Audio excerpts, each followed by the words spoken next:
Association, aired in cooperation with the Colorado Broadcasters Association and this station. KLZ AM 560, KLZ HD Denver. Listen live at KLZ560radio.com. KLZ 560, a Crawford Broadcasting God and Country station. It's a mighty fancy automobile. Oh, she's a real road king, all right. 0 to 60 in 7.5. She'll do a quarter mile, 13.40. 390 horsepower, 500 foot-pounds of torque. Whatever that is. Performance and image, that's what it's all about. There's no such thing as a stupid question. This is Drive Radio. All of your automotive questions are just one phone call away. 303-477-5600. Drive Radio is made possible by the member shops of Colorado Select Auto Care Centers. To find one near you, go to drive-radio.com. Now, Drive Radio on KLZ 560. Good morning, everybody. Welcome to Drive Radio, and I am your host, John Rush, and I have got a room full of individuals to help get you taken care of today. To my left, since you guys are on YouTube watching, and I encourage you to watch us on YouTube. If you're not, you can actually go right to the YouTube channel. Just go to YouTube, type in Drive Radio, all one word, and I will put that on our homepage here in just a minute. I was running behind on some other things this morning, had some other station things I had to take care of this morning, but I'll get that up on our homepage here in just a moment where you can just go there and click on it. But to my left, Steve Horvath from Geno's. Next to him, we'll go around the room clockwise. Kurt Anderson from Anderson's. How you guys doing? Morning. And Howard Binkley from Gates, who's filling in for Alan Stefan because he had, I think, a funeral to go to, right? Yeah, he did. So anyways, all right, guys, mic's close. Good. Got it. Earphones good. How's that? Good. Sounds great. We're good. Okay. Test. We're happy. Test. Everybody out there, we know that we're getting things dialed in on this end, so sorry for a little bit of housekeeping we had to do there. So today, we have got a lot in store for you. Several questions we're going to throw out at you. We'll talk some heating, cooling, belts, hoses. I told Howard a minute ago when we first got here that I was on my way up to an event last night up in Loveland, and so at the exit we got off on here happens to be appeared to be a 6-liter Ford pulled over on the side of the road, and I could see the serpentine belt hanging down underneath the truck. Oops. And if any of you out there know anything about a serpentine belt on a Ford Super Duty 6-liter, you will know that that would not be an easy thing to change on the side of the road. It's definitely not. In fact, that guy's going to have a tow truck to get him out of there or spend some time on the side of the road, but it was starting to get dark, and I'm guessing he was waiting for a tow truck because it's an ideal situation. That is not an ideal situation. So we'll talk about how to avoid some of those situations through the show today. Give us a call. We'd love to get you on air, 303-477-5600. Again, 303-477-5600. I want to give a special thanks to all the guys that filled in for me these last couple of weeks while I was out of town. I appreciate it very much. Ray and Dennis especially. And then last week we had the guys from Quick Tread on, Ken and Mike, and we were just talking about those guys a moment ago. Yeah, what a great business model. They do a great job. I actually had a couple of, we had a few emails come in this week, sent those right out to Ken. And let's just say that Ken gave about 5 paragraphs of what tires to buy to this individual that emailed in. So folks, if you've got a tire question, we have a fantastic tire expert. He's in it daily. Not that the rest of us aren't, but you know, tires are like, guys, I don't know how to explain this. There are so many tires on the market. It's not like trying to decide what belt to buy for your car.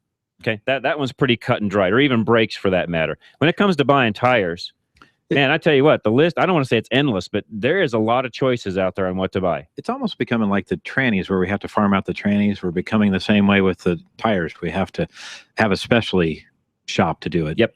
Well, there's just so many things to get into, and even the equipment. And as you heard last week, you know, Ken and Mike, they've got the latest technology of equipment. So really, if you need tires, Quick Tread is the place to go.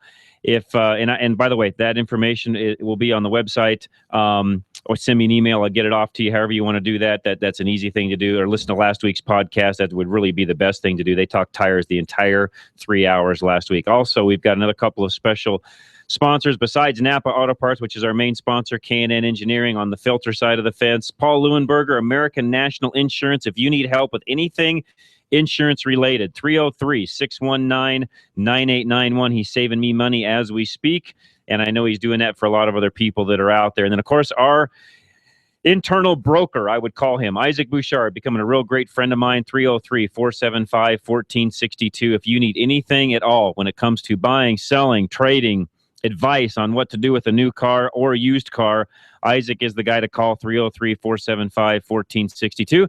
Phones are already starting to light up. Give us a call. We'll get you right on, 303-477-5600. Don, you are up first. What's going on today?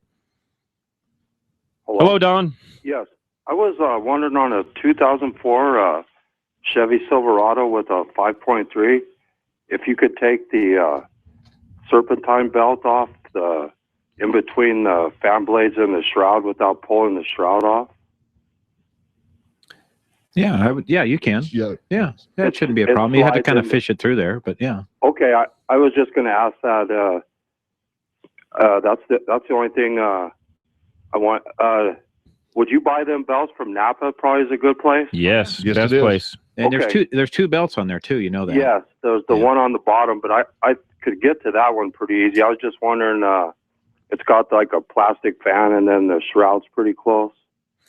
And I was just wondering if you had to pull apart that shroud to get it in between. No, there. you should be able to fish that right through. How It many takes a miles have little you bit of got work. on this? Excuse me. How many miles are on this belt?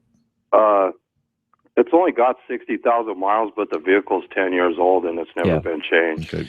And you know, and of course, everybody else out there listening, rule of thumb: if you're going to change one belt on the vehicle, do them all. Yes. Don't just change the one. So you're asking the right questions. If you're going to do it, go ahead and do that second belt at the same time. Yeah, I think what happens is when it gets cold, it's getting hard and it kind of squeals when it gets cold. And I think the belt's kind of getting a little harder. Sure, Okay. very much so. Okay. Thank you very much. You're very welcome, Don. Appreciate it. Guys, I'm going to plug my computer in because I didn't get my charger out. So talk about that for a moment while I'm doing this. Sure. You know, does that AC belt that has like a new tensioner or something? Didn't they come out with a new model or redesign on the tensioner for the AC belt? Well, they've got a Squeak or decoupler pulley that it's got a clutch engaging, and it Okay. will definitely disengage. It doesn't run all the time. Kind of a thing. Those are on the newer cars. The automatic tensioners, that's probably caused 95% of the belt failure over the years because the tensioner's wearing out as fast as the belt is. Sure. I was thinking about. Oh, I'm sorry. No, go ahead, guys. You're The fine. guy with that Ford on the side of the road. You know how many times we actually see a belt come off, but it's how many times it's actually the belt failure. It's not normally the belt. It's a tensioner. Yeah, or in a this particular pulley. case, the belt looked to me like it was still intact. I mean, I could see it, hanging out from the bottom, and more than likely, he's got a tensioner or some other issue that's Like that. come up. So even putting a belt back on that isn't going to fix it. That's Ain't it. going to help you. Yeah. The other side of that is probably gave some warning. So if you're hearing, if you're hearing strange noises, get it in, get it looked at, and you may get off a lot easier and save a tow. And Kurt just reminded me of something which, years ago, some of you old timers, belt would start to make some noise. You'd get out some belt dressing or a bar of soap or whatever, and you could get that thing to quiet down. And typically it would stay that way for quite some time. That's not the case anymore. If you have belt dressing at home and you're driving anything that's probably 1990 and newer, throw that can away because it's not going to do you any good. Yeah. It just doesn't work. The bar of soap, the belt dressing, etc., on serpentine belts.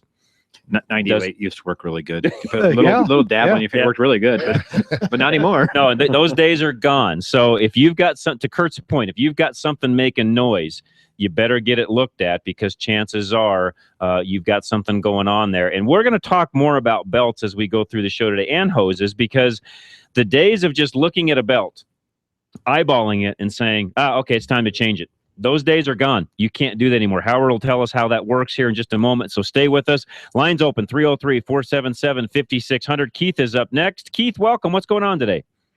Hey, I've got a question on Ford is on their F-150 has got this great V6 multi-speed automatic transmission. My question is, does Ford sell that in a crate configuration for use in if you're restoring an older vehicle?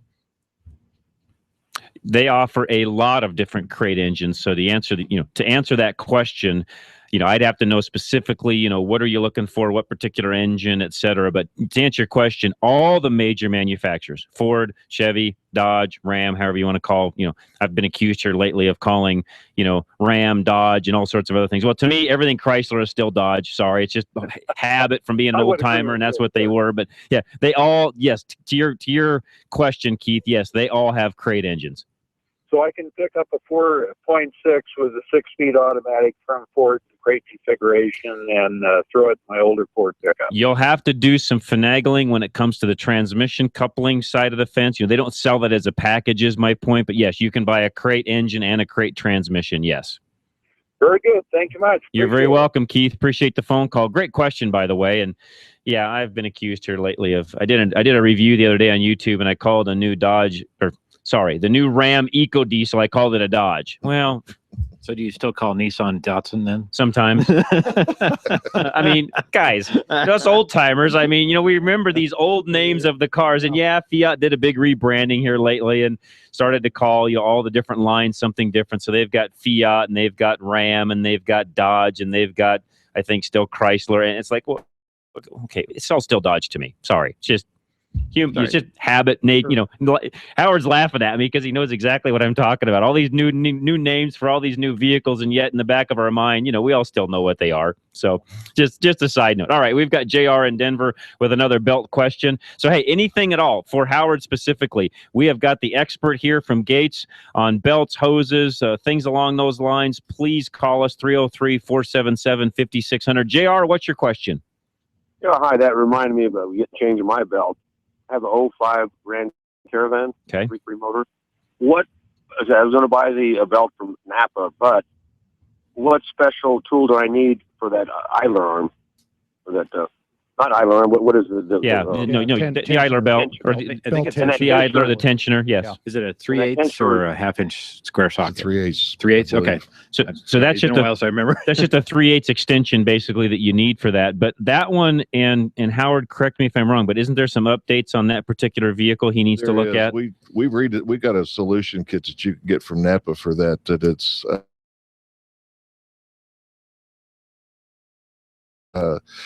they would fly off. So we went ahead and redid the pulleys and everything, and we've got a kit that you can buy now for those that'll correct that issue if it still continues to come off. It's a double-sided belt. Yeah, it's not coming off. I had that tensioner replaced about 2 years ago from John's 4x4. Great. Okay. But at the time they told me they're looking at getting a belt, so I just want to put the belt on myself. I think I can do that. Sure. 3/8 extensioner, right? And you go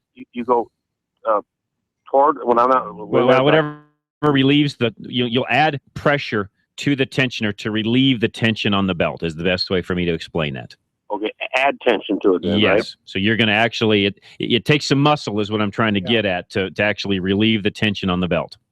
Once I relieve the tension, and then that'll pull off from that pulley there. It should. Okay. You're pulled against the spring on it. Yeah, that's exactly right. Follow the diagram that's on the hood. Follow the diagram on the hood. Yes. Okay. Well, I want to do that today, so that'll be a good project. A great, beautiful day. You couldn't have picked a better day to do it on. Okay, thanks a lot. You betcha, JR. Take care. No, that's a great.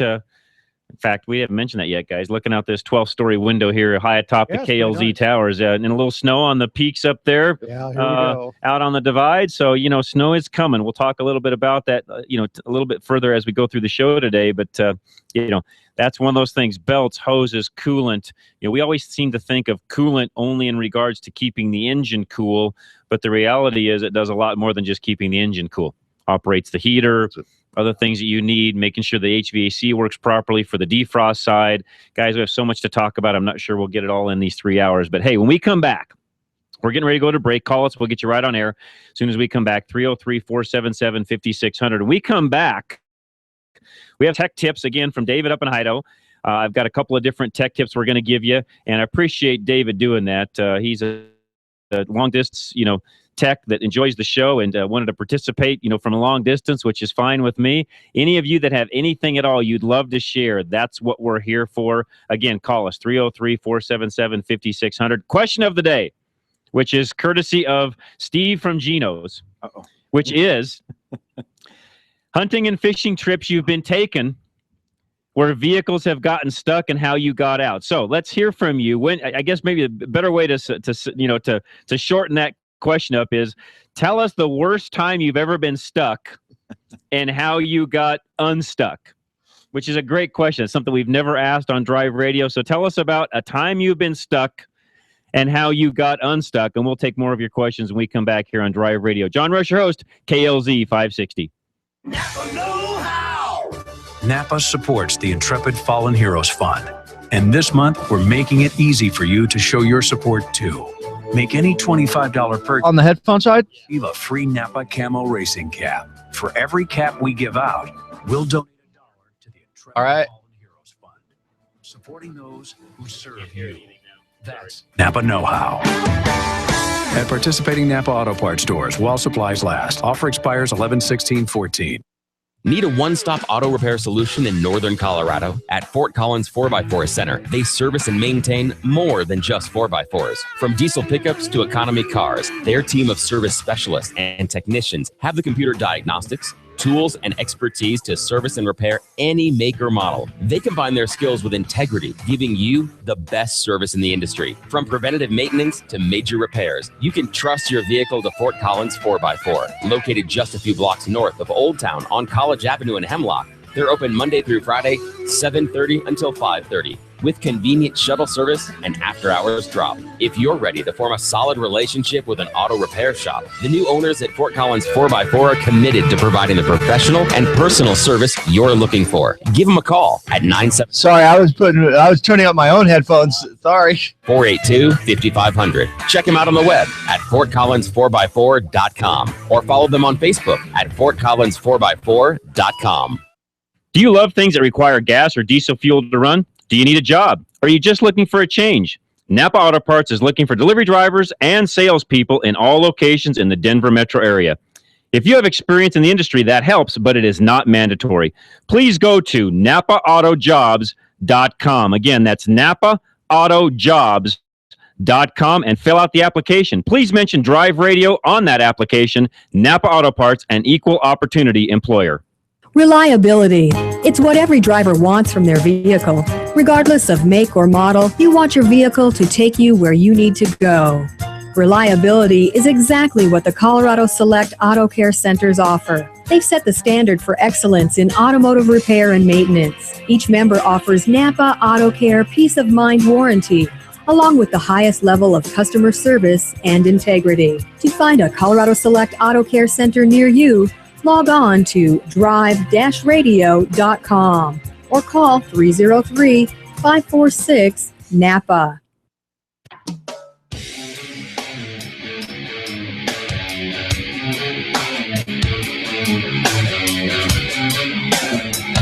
All right. Thanks a lot for listening to us today. We do appreciate it. And lines are open. Call us. We'll get you right on air, 303-477-5600, especially anything regarding... Gosh, we got all kinds of topics we can talk about. Belts, hoses, coolant, AC, any of that stuff Howard can help out with. We've got our resident expert from the European end of things with us, which is Kurt Anderson. And Kurt does a lot of European stuff. In fact, Kurt, that's you guys' specialty. Yes. That's what you do, which you guys are over on West Colfax, right? That's right. Yeah, in Golden. Sorry. About a half a mile west of I-70 on Colfax. Yeah, that's where I-70 is running north and south, basically, and you get off on Colfax and head west. Yeah. Yeah, it kind of takes that turn back to the south, and before you start to head up to the hills, Kurt's at Colfax and I-70, basically. There you go. Our building has Volvo, BMW, Audi, Volkswagen painted on the roof. Been there for, well, we bought it in 1978 and did the roof the next year, painted Volvo in big letters on it. And you can even see it from Google. Yes, you Google can. Earth. Yes, you can. Cool. I have looked at That's that. us, yeah. Yes, you can. That's Yeah. very cool.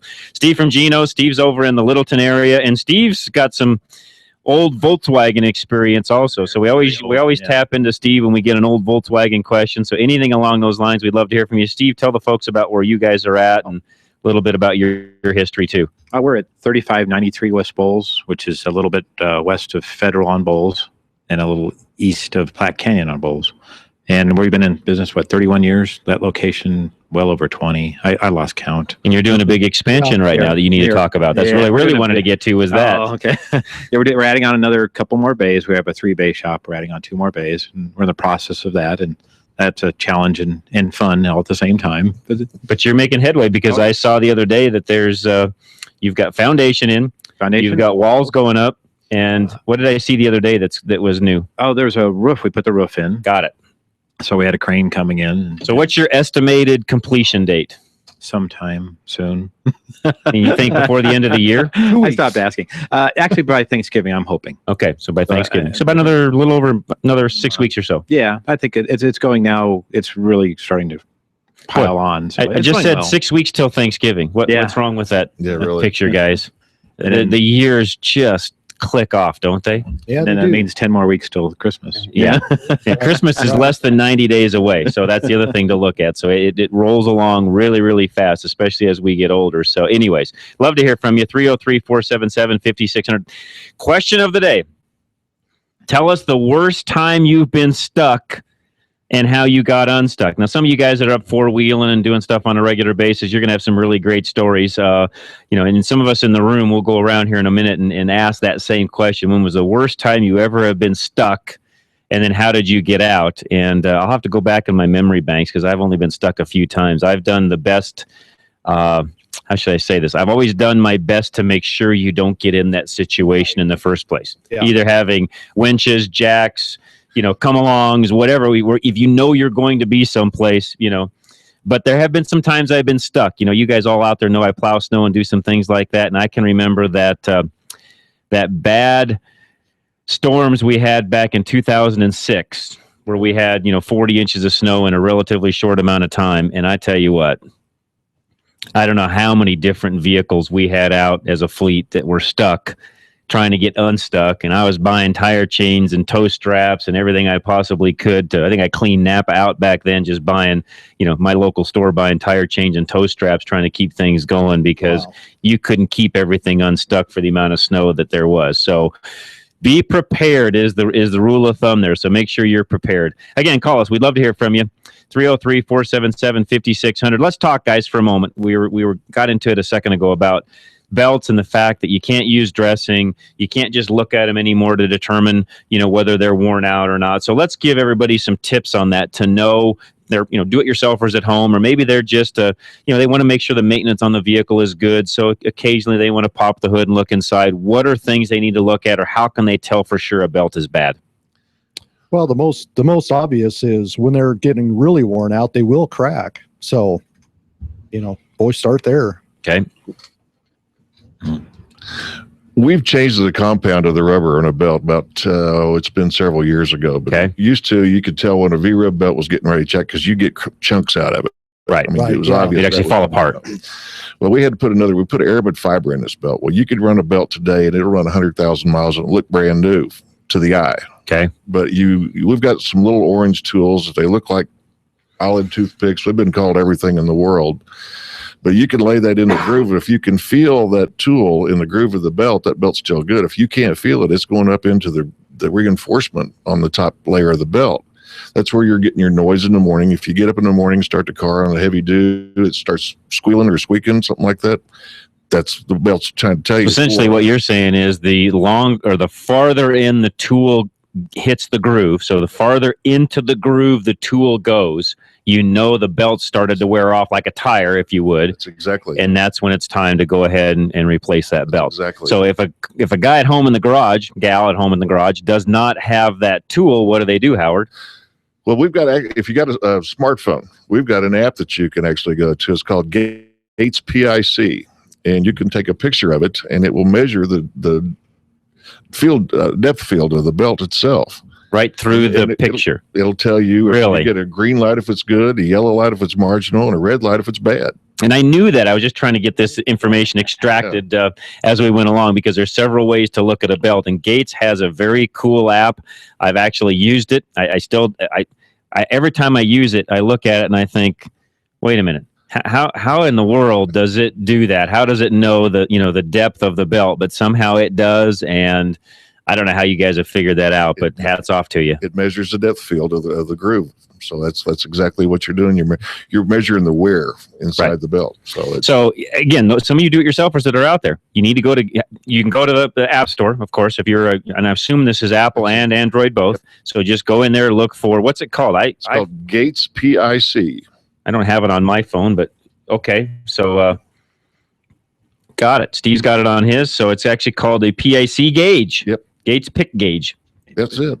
Very cool. So you can actually take a picture of it. Steve's got it on his phone. So some of you out there on YouTube, here, I'm going to show you this right now. If you're on YouTube, you can actually look at that. You can see what the app looks like. Those are some of the reasons why you need to get YouTube and start watching it during our show or even after the show, because we can do some things that we can show you that we can't typically do with the normal listeners out there. But yeah, very cool app. I've seen my guys use it. I've had it on some phones. I just got a brand new phone. It's not on this phone, unfortunately. I need to get things up to date. Yeah. You know, it's one of those things, you know, you do the new phone and you're like, okay, what apps do I really use and don't use? And so unfortunately, I don't do a lot of that anymore, Howard. I've got guys in the shop that do most of that, so I don't have to. But the reality is it's there. It's free. Yep. Anybody can get it and use it, and it will tell you how worn your belt is. So some of you out there that are technicians, you should be using that regularly. Because if you're just eyeballing the belt, you're not going to know what's going on with that belt. You really need to be using a tool or that app, if you would. And everybody's got, shouldn't say everybody, but most people today have smartphones. That's it. So it's a really easy thing to do that way. And they can't ever seem to find the tool, but they find their phone really well. Well, yeah, that phone's always attached. I've got another app on another iPod to find my phone. Yeah, there you go. Exactly. Where'd that phone go? Well, let me look. All right. Some tech tips from David in Idaho. And, this came up a few weeks ago, and I think there was a little bit of confusion on it, but he's wanting to make sure that we all understand how the fuel filter heaters on the 7.3 liter diesel work. Still a lot of those trucks that are running around with the old style heaters, and the wire, you can identify that. It's a thin wire secured in three plates. When you take the fuel filter off, if you look into that and you see that heater itself having three thin wires, you know that that's the style that needs to be prevented. Okay? I didn't say that correctly. That grammar wasn't right. You need to do the update is what I'm trying to say. If you have that style, update that part to avoid a breakdown. Because what happens is if one of those wires breaks, it can leave you dead on the side of the road. So if you've got an older 7.3, please look at that, because that's one thing you need to make sure that you're doing. Also, inspect cables, perform a voltage drop test at both the positive and negative cables. That's true almost with any vehicle, not just with a 7.3. Have your battery tested, make sure it's fully charged. This is the most overlooked step, which has an impact on the longevity of the alternator, which he's right on also. A new rebuilt alternator has several electronic components called diodes. These diodes are like new brake pads in that you must season them to get a longer life. The only way to do that is with a fully charged good battery. If the alternator is called to provide full output when first installed, the diodes can be weakened. Okay. And I've never really heard it explained that way before, but I've always been taught over the years, if you've got a bad battery, you need to get that fixed first. Don't just throw an alternator on it, because you're going to affect the wear on the alternator by doing so. Well, here's your explanation as to why. Never install an alternator without first disconnecting the negative cable. Again, the diodes can be damaged by doing this. Never disconnect a battery cable to check the charging system while the vehicle is running. That may have worked in the 60s and 70s, but you can ruin several computers on modern cars by doing that today. So yeah, in the old days, you could always check to see if something was charged by just popping the cable off, and if it kept running, you knew it was charging, you'd stick it back on. You don't do that anymore. So some of you old timers on new vehicles, don't do that. He's also got some great tech tips on wind noises, which, by the way, can be very, very frustrating. Not only wind noises, but water leaks. And one of the things that he uses in here, I've done in the past. So first things I've always done, and I'm gonna reverse the order that he gave as his tech tips. Take a dollar bill out of your wallet if you still carry cash, which most of us old timers do. A lot of the young kids don't know what cash is, but I still do. I know what cash is. So take a dollar bill out. And if you've got an area where you think you might have some wind noise coming through a seal, window seal or a sunroof or something along those lines, you can take that dollar bill and close it into the seal. Not folded up, but the dollar bill unfolded lengthways, stick it in that area, close the window, and then tug on the dollar bill and see how much resistance you have in that dollar bill pulling it out of that crack. If it comes out really, really easy, you need to make some adjustments to tighten that up. If it just slips, if it's tight and it doesn't pull through, in other words, if you pull on it a little bit and it doesn't pull out, then you've got a good seal there. The reason you use a dollar bill versus a piece of paper is, as you all know, dollar bills don't tear that easily. They've got fibers and things built into the paper for counterfeiting purposes, etc. But it makes a dollar bill very, very, tough to tear by just pulling on it. If you ever take a dollar bill and just try to pull it apart with your hands without first ripping it, it's hard to do. Where a piece of paper, if you pull hard enough, it'll just come apart. So the dollar bill works really well for that. And by the way, that's pretty inexpensive because anymore that's not much money. Unfortunately, our dollar doesn't go as far as it used to, but it works very good as a tool that way. Another way you can help with pinpointing wind noises is get some 2-inch painter's tape, stretch it across those areas where you feel like you might have wind coming in. Just continue to do that. And the blue painter's tape, by the way, comes off real easy. You won't damage any other paint, etc. Once you isolate where the noise is by covering up those areas, you know where you need to start looking to figure out where that wind noise is coming from. So good tech tips, even for some of you out there that are in the industry. These are great tech tips because I can remember over the years, especially when cars weren't built as well as they are today, water leaks, wind noises, etc. were very, very common. Right, guys? That's it. You're using a dollar bill as a feeler gauge. Using a dollar bill as a feeler gauge. That's exactly what you're doing. And that's kind of an old collision tech tip I learned really young as a kid. And the other thing, the reason why you do it instead of a thicker business card or something like that is it's very pliable. So, you all know what money's like. It's very easy to just slip it in, and it just becomes this tool where I'm making motions you can't see on radio, but the guys on YouTube can. You just keep going around that seal by just inserting that dollar bill, rolling the window up, pulling it out, rolling it up, pulling it out. Do that enough times, you'll know where the resistance is. Same thing on a sunroof or a deck seal or anything along those lines. That dollar bill is long enough to get down in those crevices, and you won't tear it when you do that, and it makes it really nice. And you know what? If you do, tape it back together, take it to the bank, get a new one. Yep. That's the other thing about it. You're not really, you're not out anything because they'll replace your money if you tear it and tape it back together. Or even if you just bring those halves back into the bank, you know what? That's just part of the way we do our monetary system. They'll give you another dollar bill in place of it. So it's a really easy way to do things. David in Idaho, thanks a lot for doing that. I do appreciate it very much, and keep sending those. And if you have some tech tips you want to share with us, by all means, send us an email, john@drive-radio.com. I'll get those things up as we just did. But hey, we want to hear about your worst stuck events. When were you stuck the worst? So guys, think about that. We're going to go to a break and come back, and I'm going to ask them, when was the worst time they were ever stuck? How did they get out? We'd love to hear from you. Lines open. Give us a call, 303-477-5600. We'll be back here on Drive Radio. John Rush, your host, KLZ 560. Having transmission problems? Stop by Larry's Automotive today. We're your only Colorado Select Auto Care in North Denver that also specializes in automatic and manual transmissions. We're a family-owned small business taking care of your family-owned fleet of cars, trucks, and SUVs since 1994. We specialize in transmission and drivetrain problems and offer a 3-year, 36,000-mile warranty. We're also an ATRA member. Call us at 303-427-2108 for an appointment, or find us on the web at coloradoselect.com. Larry's Automotive, a proud member of Colorado Select Auto Care. K&N's premium oil filters are very different. They make oil changes easier. K&N's wrench-off oil filters have a 1-inch nut welded on the top, so you can easily change the filter with a wrench or ratchet. And used with a Ziploc freezer bag, you can even remove a K&N oil filter with no oil spillage at all. Another great product from K&N, an American manufacturer since 1969. Your wheel alignment can affect tire wear and fuel mileage that will cost you more for repairs and fuel. Arvada West uses state-of-the-art 3D imaging to align all 4 wheels of your vehicle. Be aware that irregular tire wear could also cause the need for additional alignment parts. Stop in or call us for our alignment special. Mention this ad and we'll inspect your vehicle and check your alignment starting at $69.95. Call Arvada West Auto at 303-422-1065. Stop by 11752 West 64th Avenue or visit us on the web at arvadawestautoandtruck.com. Drive Radio is a presentation of Colorado Select Auto Care Centers. The independently owned and operated shops of Colorado Select hold each other accountable for the highest standards of technical expertise, honesty, and professionalism. They all understand that choosing a mechanic is risky business, so Colorado Select was created by this exclusive group of like-minded professionals who are dedicated to raising the level of consumer confidence in Colorado's auto repair industry. Schedule your next oil change at any of the Colorado Select Auto Care Centers heard on Drive Radio, and you'll immediately see the difference. For the complete list of all the member shops in the state, visit drive-radio.com. Napa Know-How! Wow, is that an angry monkey screaming at you?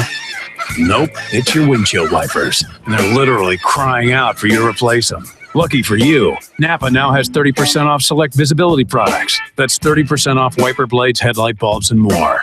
So cut all the monkey business and conquer the job with Napa Know-How. At participating Napa Auto Parts stores while supplies last. Offer expires 10/31/14.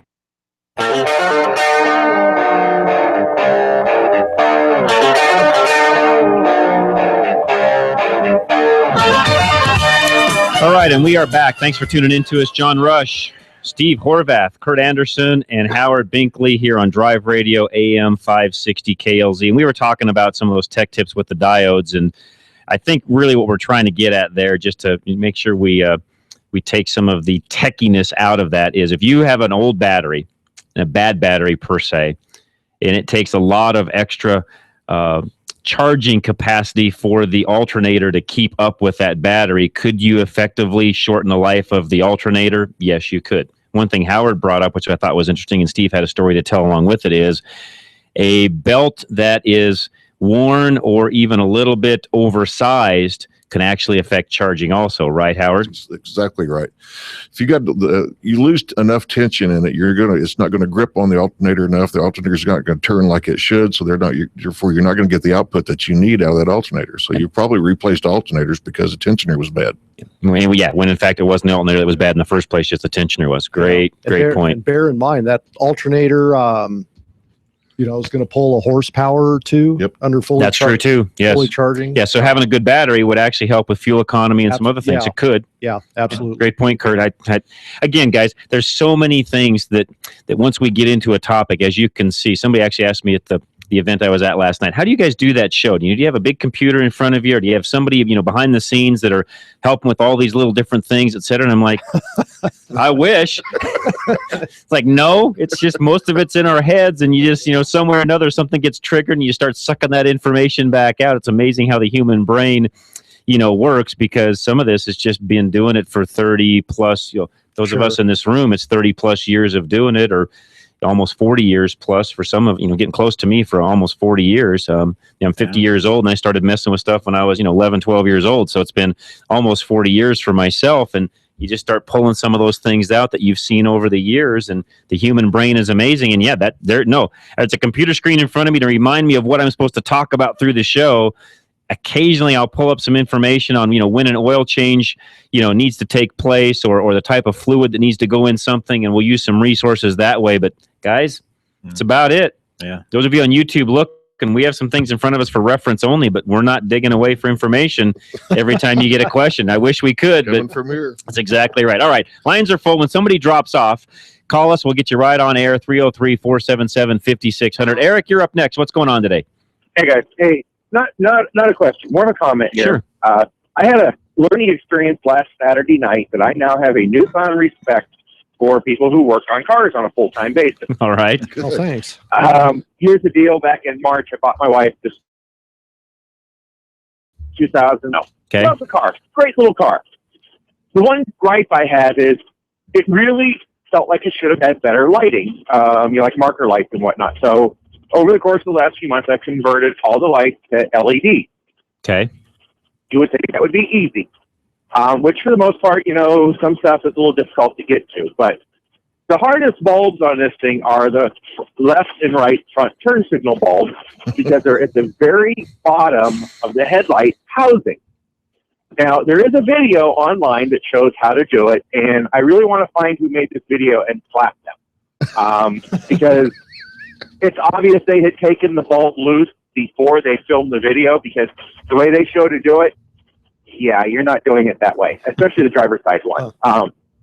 Basically, in order to take the driver's side bulb loose, I had a small slip jaw pliers, the angled, had to reach down in there, grab it. Took about 5 tries to finally get it to twist so I could pull it out. Well, here's where the issue came into being. 2 weeks ago, I replaced the bulb, put the LED bulb in. It looks beautiful, probably inside developed. The hyper flash, because it's less electricity drawn, lower resistance. So in order to get away with hyper flash or do away with it, I had to put a resistor into it. Took it apart last Saturday night at 6 o'clock. I said, this will take me 30 minutes to do both sides.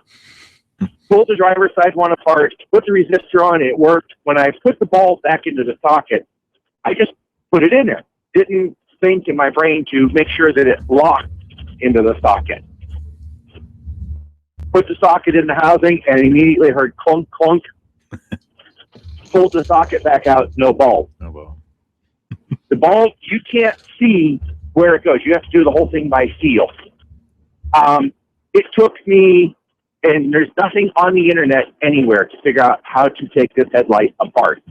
In order to take it apart, you have to jack the car up, take the left front tire off, take the entire inner fender well out, or the outer, fender shield out, pull the windshield washer pump or windshield washer housing, which holds 1.5 gallons of fluid, and if you're not paying attention, it will slip out of your hand as you take it loose, and you end up with 1.5 gallons of windshield washer fluid all over the garage floor. Yep. And then you still have to get the bumper cover off, that's actually the only easy part, is you just pull and it unsnaps. And then you have to take a bunch of bolts off on top. However, it's the 4 bolts that hold the headlight housing to the body that one is almost inaccessible. What should have taken me 30 minutes to do both sides, maybe 45 minutes, I started at 6 o'clock. I finally finished at 10 o'clock at night. Wow. It took me 2 hours, 2.5 hours just to do that one side, because when the bulb dropped inside there, I started crying. I've done that. Yeah. I'm like, I think I would have bought another bulb. Yeah, sometimes you do. Yeah, but then you end up, the thing is then you end up with that bulb inside the housing bouncing around. Yeah, you do. It's a spare. And, yeah. Turn the radio up. Well, I had to, my wife sitting there, had taken her shower, was ready to go to bed early. She wasn't feeling good. I had to make her change back into regular clothes, put her jacket on. Oh, no. Come out in the garage and help me, because once I took the bumper cover loose, she had to hold it out of the way so I could get to the... Yeah, and then you know what? Welcome to the world of how we do things in this shop. Sometimes having another set of hands is what you have to have. Well, and the worst part is, my trouble light is one of these older trouble lights, has a regular bulb in it. As soon as it got wet from the fluid bursting out of the reservoir, it burst the bulb. Yeah, you don't want to work on your fuel system with that. Yeah. Yeah. Well, it created a short inside the trouble light. So about every 20 minutes, the bulb would, the other bulb would blow. Yeah, I went through an entire 4-pack of 75-watt light bulbs. Yeah. Because they would blow. Yeah. Which actually does lead to a question. Have you guys found a good LED plug-in trouble light? Not a rechargeable. Well, most of the techs will use rechargeable ones or ones that plug in. They get them off the tool truck, Snap-on. They're all all those guys have them. Sears has them even now. Yeah, because I spent last Sunday looking for one and really couldn't find one. But Napa even sells them, by the way. You can go to the Napa store and buy them there also. I should give kudos where they're due, because, you can buy those in a lot of places. And buying good lights is a personal preference. And the one thing is on the one Buick forums that I'm on, when I posted about my experience, somebody said, well, did you bother to take pictures so the rest of us know how to do this if it ever happens to one of us? Probably not. I'm like, no. Not in the midst of the battle, no. Yeah. And my wife says, I was telling my wife that, she says, well, I guess you just have to do it again. No, not. Yeah, no. It's, no. Yeah, good point. One was enough. Good story, Eric. So, yeah, like I say, what should have taken 30 minutes took almost 4 hours. Welcome to our world. Thanks, man. Appreciate the phone call. We'll get another call in here before the break. Appreciate that. Randy is up next. Randy, welcome. What's going on today? Hey, hello, guys. How's it going? Pretty good. I asked, it's a good thing you threw out the comment on the battery thing, leaving the engine running, because someone mentioned doing that just a couple days ago. Don't do that. How else, or is there a way that I can have my battery changed and not lose my clock and radio and all that? Can they put a battery charger on those cables to keep them hot? No, you put a device into the cigarette lighter that actually keeps everything charged up as far as the radio and that is concerned. Now, I also will tell you that most late model radios have some ability to remember where they were at, and it's not as big of a deal as it used to be. Yeah, correct. Yeah. Okay. So you don't have to go in and reprogram everything like you used to. Yeah, I just wondered, other than yanking it out, they could put the hot, the battery charger, leave them out. I would not do that. If you do that, you want to put something in the cigarette lighter to keep things, but really you're new enough where I wouldn't worry about it. Okay. Yeah, what year is it? It's an 07 Dodge Caliber. Yeah, it's probably not going to. Yeah, I wouldn't worry about it. Probably not going to lose anything. Okay. Well, I was kind of worried about the computer rebooting too. If everything's going to. That's not a problem. Right away. Yeah, That's not a bad thing. Occasionally, they won't idle for a little bit on some cars, so it's good to know that. It has to learn possibility. itself. Yeah. Has to remember how to run. Right. I did have a step story where I was just Sure. getting a few trails under my belt there, four-wheeling, and I was up probably north of Steamboat, Hans Trail or something, and about 15 miles Yeah, from I know where that is. Wyoming. Know right where that is. But I got about halfway up the trail, or at least a mile or so, and there's a big hunk of snow up there, and I couldn't go through it, so I put two wheels off to the side and kept two in the snow. I didn't consider the side, was wet, so the vehicle starts leaning, and first off, I never knew a vehicle could lean so far, because as I tried to get out, it kept going back to the left. And so me and my wife had to crawl out the passenger side because I was scared to open my door. Yeah, that's how much it was leaning. Yep. I thought it was going to go. That was it. And I'm in it. But So how'd you get it out? So we have to walk back down the trail, and I know there's bears and cougars, so I grab a stick and I'm walking down there like Moses, and I get down there, and there's one 1920s motel that's been out of business for probably 80 years. And they did have a payphone, and it did work, and I was able to get someone to tow me out. Wow. But I mean, this guy did nothing but rip me all the way up there, and I wasn't in the mood to hear it because it was getting dark, it was getting cold. Wife's with me, I'm stuck, and he's telling me this is how you get ahead in life, and blah, blah, blah. Yeah, and okay, Dad. Yeah. It's not Jim's tow truck service, and you're not Jim, so be quiet. You're not my dad. Well, and he blew probably $100 tip because I got stuck around the Super Bowl time in Michigan, and I gave the guy $100 tip for getting me out. And this guy probably would have got a good one, but got it. Since he decided to tear me a new one all the way up there, and I wasn't. That's a good note for all you tow truck drivers listening. Yeah. When somebody's stuck, they don't need ragged on about how they're stuck and why. Yeah. I mean, it was an accident. You got to get a few belts under your point. Drives, but I mean, geez, just get me out and you'd have got it. That's right. Hey, man, good stuff, Randy. Appreciate the phone call. All right, enjoy your afternoon. We've got JR coming up next. Don't go away. He's got another stuck story. And then I've got a question from Sportsman's of Colorado. Scott Watley just emailed me a question that one of his listeners has. We'll answer that as soon as we come back. And yeah, don't forget, they're on right after we are at 1 o'clock, 1 to 2 p.m. here every Saturday, Sportsman's of Colorado. And you can find them at sportsmansofcolorado.com. We'll be back right after this. John Rush, your host, KLZ 560. At Extreme Auto, we're committed to providing the highest level of service possible to our customers. Our highly trained technicians are ASE certified and are dedicated to providing you with world-class service. We have years of experience working on both domestic and import vehicles of all makes and models, and will work with you to find cost-effective repair and maintenance alternatives. We don't have hidden fees, and we don't do unnecessary repairs. Serving Parker and the surrounding areas, come and see us, the professionals at Extreme Auto, and rest easy knowing you'll get quality work done for a fair price. Our promise to you: extreme service, extreme value, extreme satisfaction. Call us to schedule your appointment today. Ever try to buy an air filter and get lost in catalogs and vehicle descriptions? Well, K&N, the inventor of reusable cotton filters, has got the answer to the mess. Just visit knfilters.com and enter your vehicle identification number off your dash or car registration, and K&N will show you the filter that fits your car. It's never been easier to buy a K&N, the filter that helps your car run better. Need a one-stop auto repair solution in northern Colorado? At Fort Collins 4x4 Center, they service and maintain more than just 4x4s. From diesel pickups to economy cars, their team of service specialists and technicians have the computer diagnostics, tools, and expertise to service and repair any make or model. They combine their skills with integrity, giving you the best service in the industry. From preventative maintenance to major repairs, you can trust your vehicle to Fort Collins 4x4. Located just a few blocks north of Old Town on College Avenue in Hemlock, they're open Monday through Friday, 7:30 until 5:30, with convenient shuttle service and after-hours drop. If you're ready to form a solid relationship with an auto repair shop, the new owners at Fort Collins 4x4 are committed to providing the professional and personal service you're looking for. Give them a call at 970-482-5500.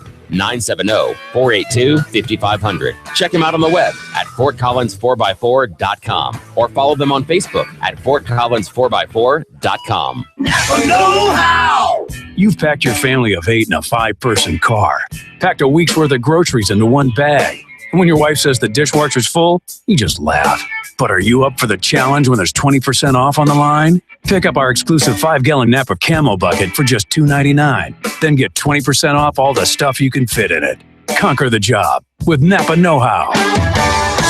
At participating Napa Auto Parts stores while supplies last. Some exclusions apply. Offer expires 11/16/14. I'm going to teach you right now how to find a good, honest mechanic. Ask about the warranty. Their warranty will tell you everything you need to know because their warranty is their word. And Colorado Select Auto Care Centers all offer the best warranty in the state. 3 years, 36,000 miles on every repair. Always select a Colorado Select Auto Care Center at coloradoselect.org. 3 years, 36,000 miles. It's all you need to know.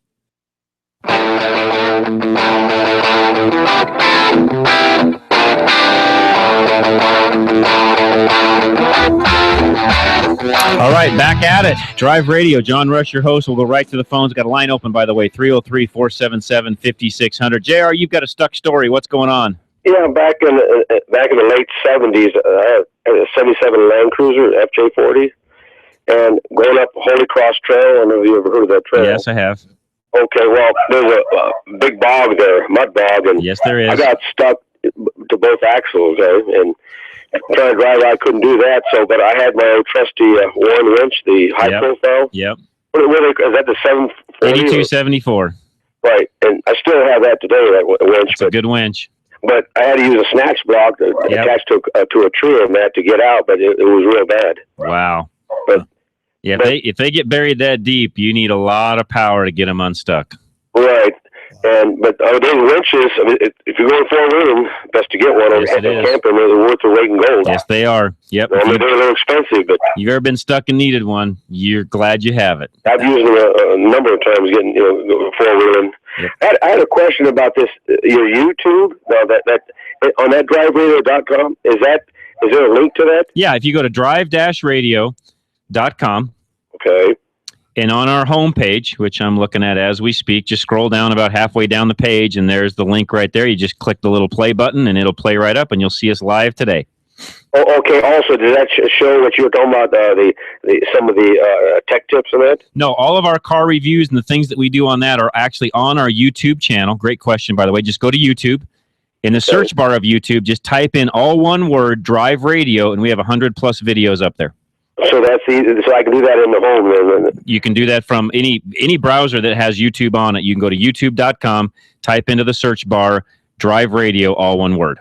Okay. Also, I heard your commercial before I got on, 36,000 or 3-year warranty. 3 year, 36,000. Does that apply to all cars or all years or what? We do 10 years and newer. Okay, 10 years or newer. Okay. Yep. And I just all right. Appreciate it, JR. Thank you. Thanks a lot. You bet. Take care. Just got a picture sent to me from Dorsey and Paula, who are up in Oregon. Diesel at 401, premium 387, plus at 375, and regular at 363. And of course, everything in Oregon is full service. Oh, yeah. Is it? I didn't know. Yeah. that. Oh, yeah. You can't pump your own gas in Oregon, so it's full service.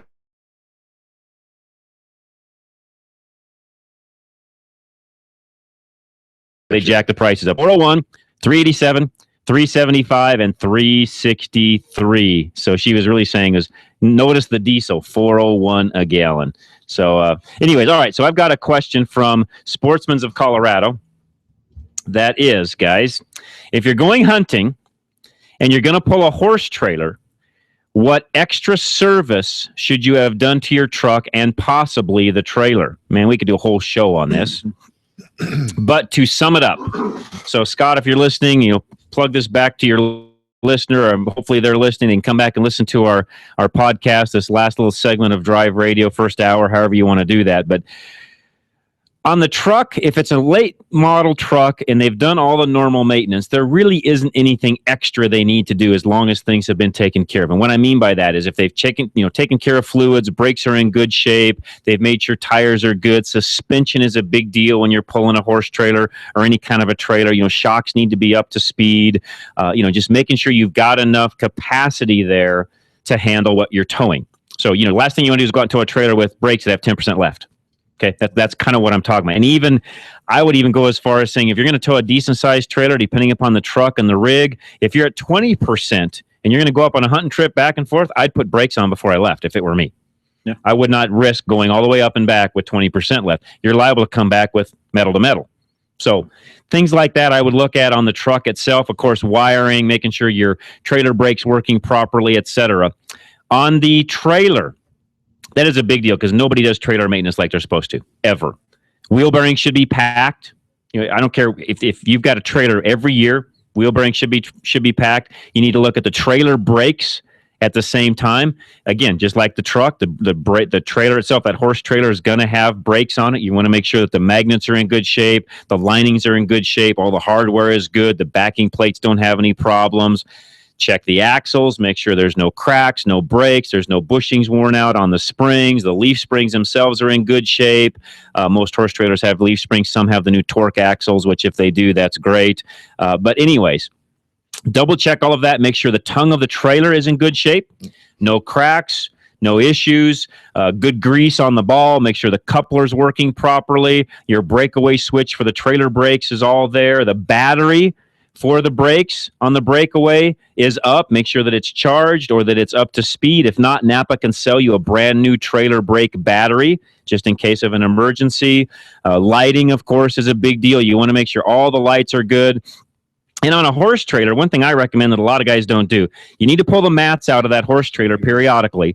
Get those things cleaned out and make sure the floor is in good shape. I have seen horses over the years fall through a horse trailer, damage their feet, and have major issues. Howard's over here nodding because he knows what I'm talking about. It's happened.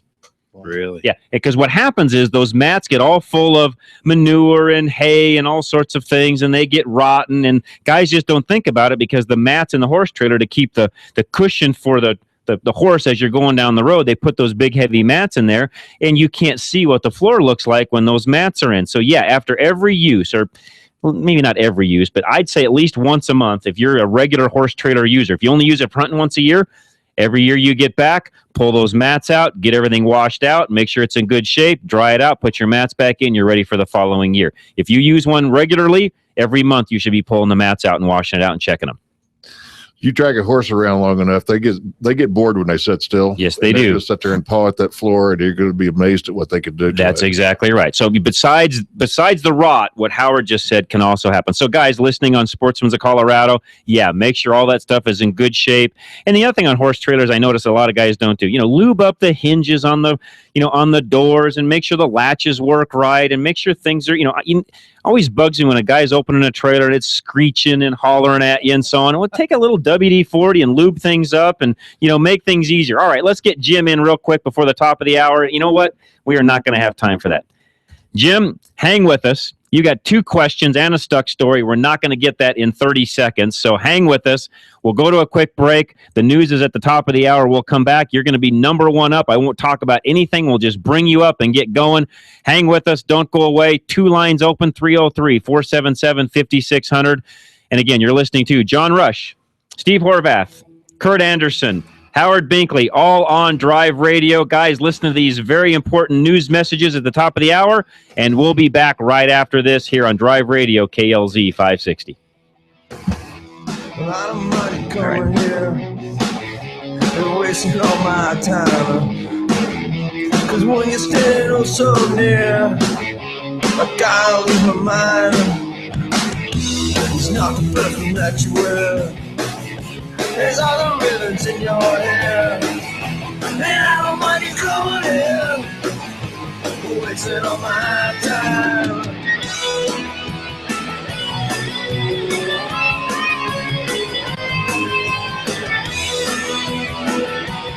Still haven't had enough?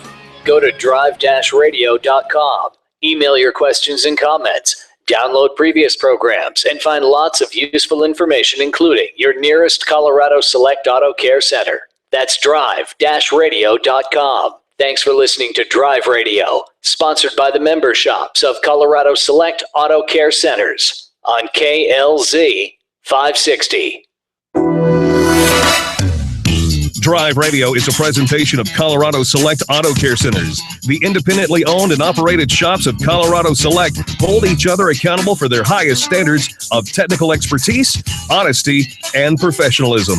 They all understand that choosing a mechanic is risky business, so Colorado Select was created by this exclusive group of like-minded professionals who are dedicated to raising the level of consumer confidence in Colorado's auto repair industry.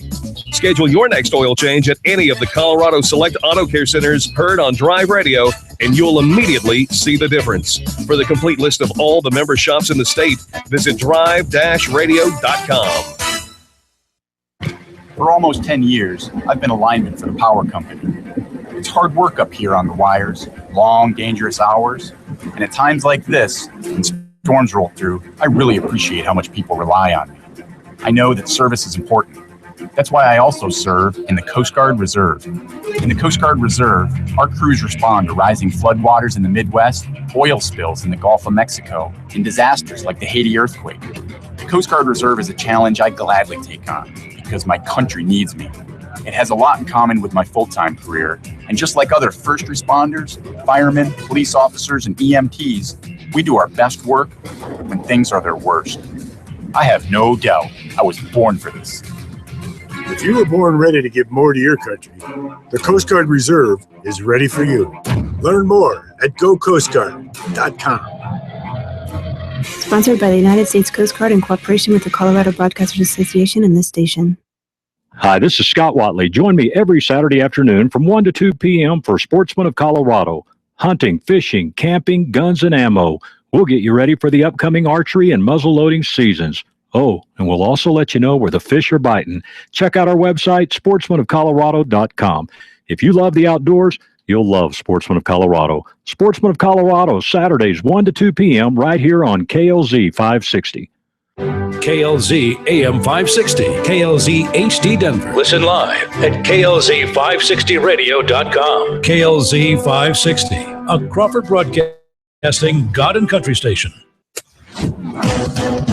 This is the Blaze Radio News. I'm Brad James. The State Department raising its terrorism alert for Americans traveling abroad. Fears of ISIS terrorists gearing up for a revenge attack on United States citizens, especially in the Middle East, Europe, Asia, and Africa. And now reports of ISIS closing in on Baghdad. The Blaze Radio's Greg Moore reports. Sounds of gun battles on a northern road in Iraq as members of the ISIS terrorist group are reportedly drawing close to the outer suburban areas of Baghdad as the terrorists are staging hit-and-run attacks in Abu Ghraib in an area about 10 miles from Baghdad International Airport. Military authorities expressing great concern over ISIS use of shoulder-fired anti-aircraft missiles. Despite the U.S.-led coalition airstrikes, the terrorists control almost a complete circle around Baghdad, as well as occupying 40% of the Syrian border town of Kobani. This is news on the Blaze Radio Network.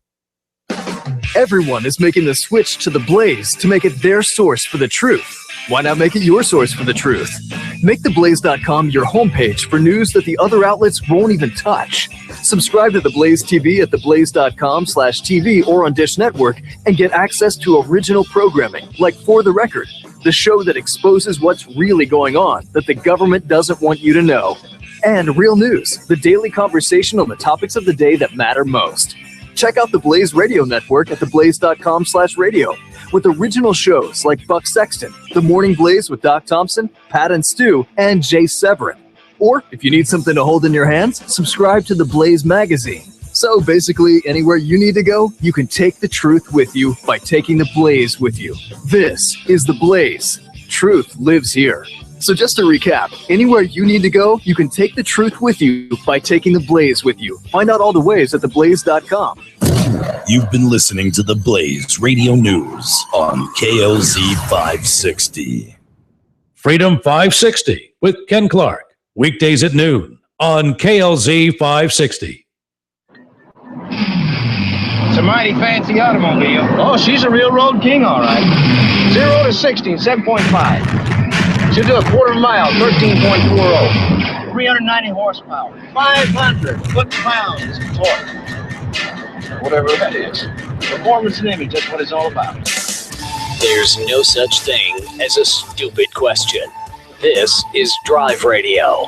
All of your automotive questions are just one phone call away. 303-477-5600. Drive Radio is made possible by the member shops of Colorado Select Auto Care Centers. To find one near you, go to drive-radio.com. Now, Drive Radio on KLZ 560. This is Drive Radio. Welcome. And if you're listening on Sunday,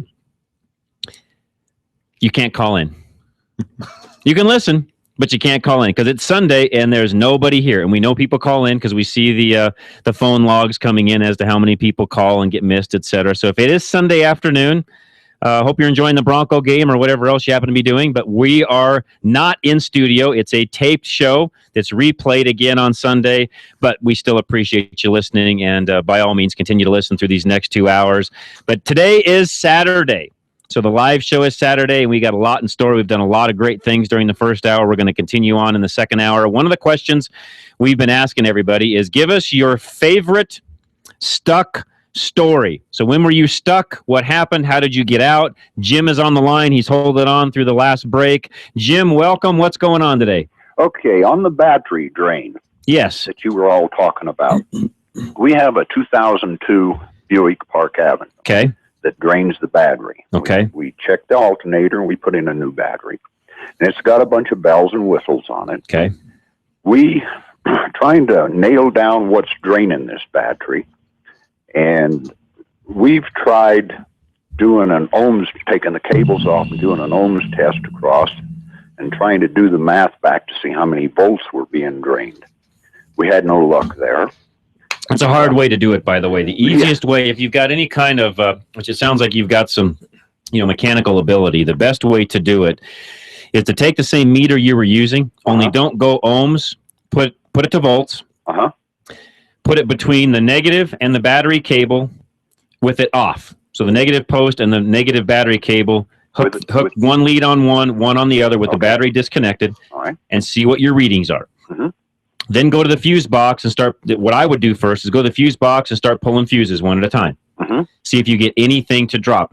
By the way, do that with making sure all of your door switches are shut, etc. Because any of those being up and open, hood lights, etc., those will also contribute. So make sure all of those are either closed or unhooked or whatever, so they don't show up on the on the reading. Okay. Eventually, you'll get to something that you find makes that meter drop. Okay. And when it does, you'll know you're in the right circuit. All right. Good point. The other thing you can use is a test light. If you have a test light, I always like test I do light. have a test light. Test lights work well too, because you can see if the light's on or off quicker than you can if you can see if the meter's needles move. Yeah. And I should have said that too, but I knew you had the meter, so that was an easy one to start with. But yeah, if you got a test light, you can do exactly the same thing. Yeah, because this car's got so many bells and whistles on it. It's got a backup thingy on it. It's got alarm system. It's got the clock. It's got all of this stuff that runs, or it's got powered up, automatic door locks, you name it.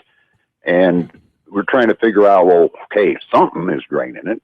And all right, very good. And you're right. Something's draining it and how long does it take it to go dead? If he don't drive it within, say, a day and a half or 2 days, that's a pretty good draw. It will not start for him. Yeah, it's a pretty good draw. You should be able to see that one. Every day, he has no problem. Got it. And you've checked, you make sure all the lights are off and nothing's staying on. We've just done that. on all the easy stuff. Yeah. So you've checked, make sure trunk lid's shut and doors are all shut and there's no dome lights on, map lights on, anything like that. Good info. Thank you. Check the rear view mirror, or no, the sun visors. Sometimes they have a little light switch in those. Good. Yeah, that's one I found once recently. All right, very good. Okay, what's your stuck story? Well, the stuck story. Where back in the mid '60s, we was up. We called it Corona Pass up there in Netherlands. And I think they call it Ralston Pass or something now. Anyhow, we was up in there jeeping all day and just having a ball. And when we went to come back out of there, the wind had blown all day. Oh. And it put, I'm exaggerating, it put a 10-foot drift. It was probably 4 foot across the road. Seemed 10 feet. We got high centered on it. We got chains on. We had shovels. We dug, and there were 6 or 8 of us up in there. And we looked down. We could see down to 119. Right. And there was a maintainer sitting down there by the service garage. Okay. None of us knew a damn thing about running a maintainer, but we went down there and got that thing started and went back up and plowed that road, and we all got out of there. Wow. Borrowed the county. Well, your tax dollars were at work. It was really yours anyway, so okay. Yeah. So that was probably my worst stuck story. That's pretty good, actually. Good story, Jim. Did you have any other questions, or is that it? Yes, I did. You had a gentleman on there on some station or some talk shows way back that dealt with foreign cars, an older gentleman, Nissans, Toyotas, Hondas, and all that kind of stuff. He had a shop, or does have a shop. Well, Kurt is with us today, and he does all European cars. We do have another guest that comes on regularly, Dennis out at Extreme. He's a resident Nissan expert, but Kurt's our European guy, and he's in studio today. Oh, well, whoever this gentleman was. I'm not that old. No, this was a real knowledgeable person. I can't remember the name, though. Okay. But anyhow, I'd like to find out who he was and call his shop. Okay. Because I have a Nissan that I want to talk with him about. Well, if it's a Nissan, that would be Dennis, because he's our resident Nissan expert. I'm going to put you on hold. Larry can get you all of his information, and we can get you set up that way. Yeah, that's not a problem at all, Jim. Hang tight, and we'll get him handled. So Jim's back on hold, Larry. By the way, line's open. Call us, 303-477-5600, 303-477-5600, and we'll get you right online. I should mention, since some of you Sunday listening didn't hear the first hour, our guest in studio today, we have Steve from Geno's right to my left, if you happen to be watching YouTube, and you can pick us up there again. Steve from Geno's is on my left. Kurt Anderson from Anderson's is right next to him. Hi. And then we also have Howard Binkley. I have to make sure I keep looking at your name because I have a good friend named Keith Binkley. So sorry, Howard, if I call you Keith, it's on accident because I have a really good friend that I've known for years. His name is Keith, so I keep having to look at your card to make sure I say Howard, not Keith. So Howard Binkley's with us. He's from Gates, and we talked during the first hour about belts, proper measurement of a belt to know whether or not it's bad. So some of you listening on Sunday, I would encourage you, I'll get these shows up as quickly as possible. Go back and listen to the first hour. We talked a lot about what it really takes to inspect a belt properly to make sure you know when it's worn out, because they're like tires today.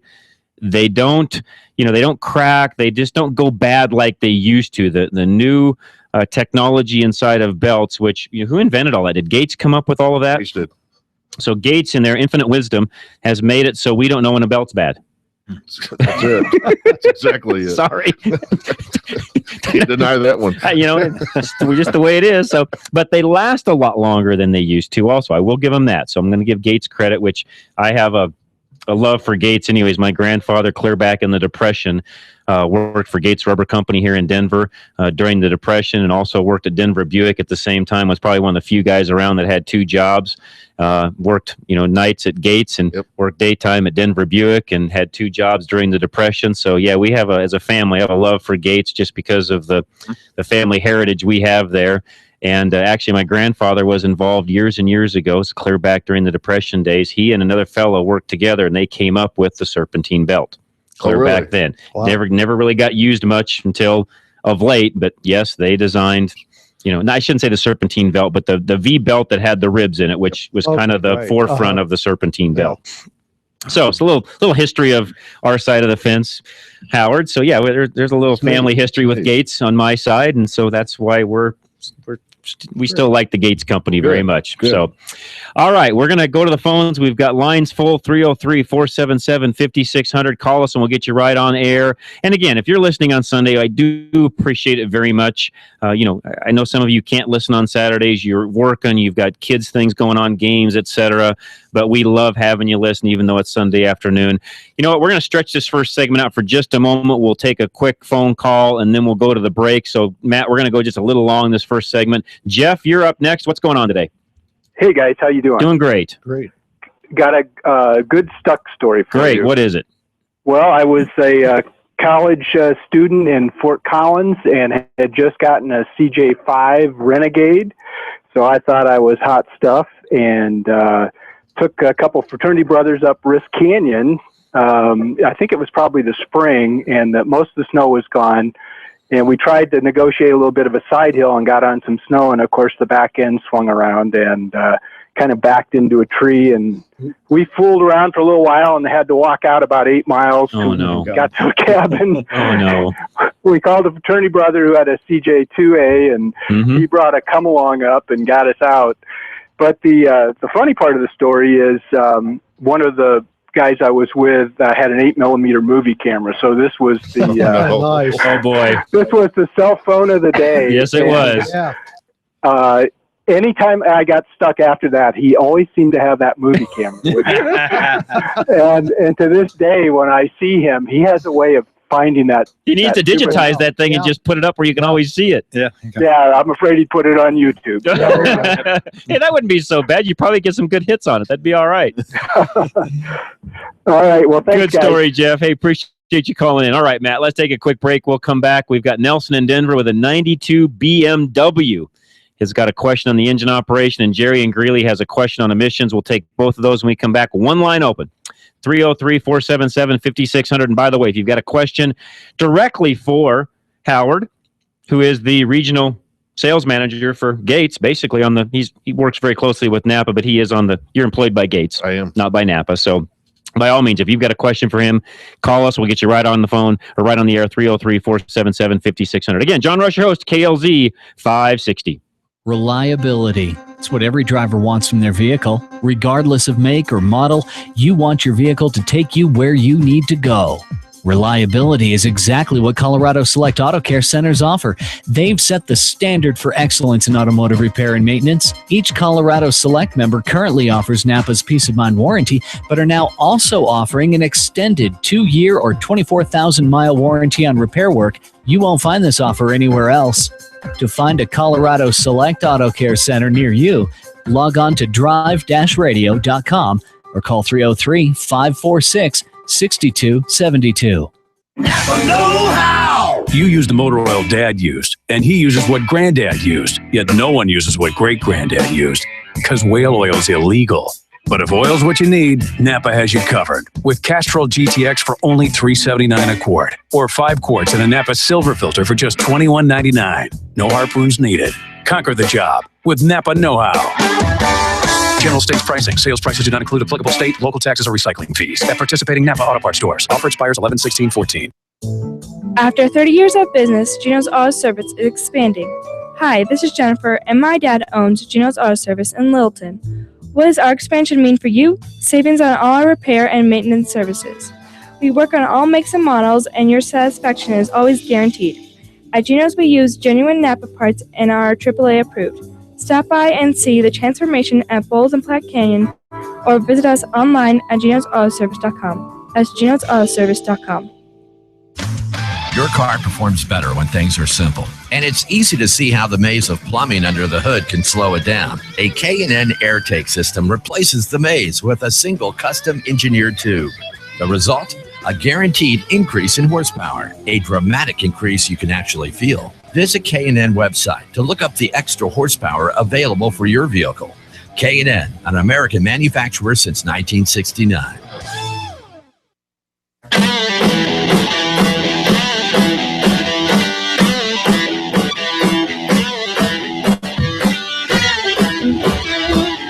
All right, and we're back. Thanks for tuning in. Just about the first hour and a half gone of Drive Radio. It's the fastest 3 hours of my week. I don't know about the rest of the guys in this studio, but it is for me. Yeah. It flies by. And we appreciate everybody that calls in and all the support that you give us. I met several folks last night at the event I was at for Life Choices with KLZ, and a lot of folks came up and listened on the weekends and listened during the week, and they were very, very complimentary of not only, our show here and of what we do, but just the shops in general, and some of them are customers. And it was really a lot of fun to hear that feedback from folks out in the public, of folks that, listen and have listened for a really long time. So thank you all for doing that. We do appreciate it. And if you need anything on your vehicle at all, our #1 prime sponsor, ColoradoSelect.com. Go there, find a shop near you, use them, and tell them you heard us on Drive Radio or heard them on Drive Radio. That helps them out immensely. It just helps them know that, we're being effective. And lastly, you're kind of an instant friend when you do that. I know, Steve, how it was in my shops for all those years. When somebody would walk in and say, "Hey, I hear you guys on the radio," there was an instant bond there that you just, nothing against the other customers, because everybody's a great customer. But when you've got some commonality between you and the customer, or the customer and the supplier, it just makes things go that much easier. And so, folks, it is well worth your while to tell the guys that you listen to Drive Radio on a regular basis, because not only does it help them, it also will help you. So find them, ColoradoSelect.com. Let's go to Nelson, who's up next. Nelson, what's going on with your BMW? That's what I was hoping you can give me some insight on. We'll do our best. I've got a 92 BMW 850i V12, the passenger side, 6 cylinders. They just fell out one day, and I haven't been able to get them back. I've changed caps, rotors, changed wires, mass airflow sensors, fuel pumps, and fuel filters. And you just half the engine's not firing? Oh, it's firing. Okay. I pull each one of the spark plug wires, and this, it'll light you up.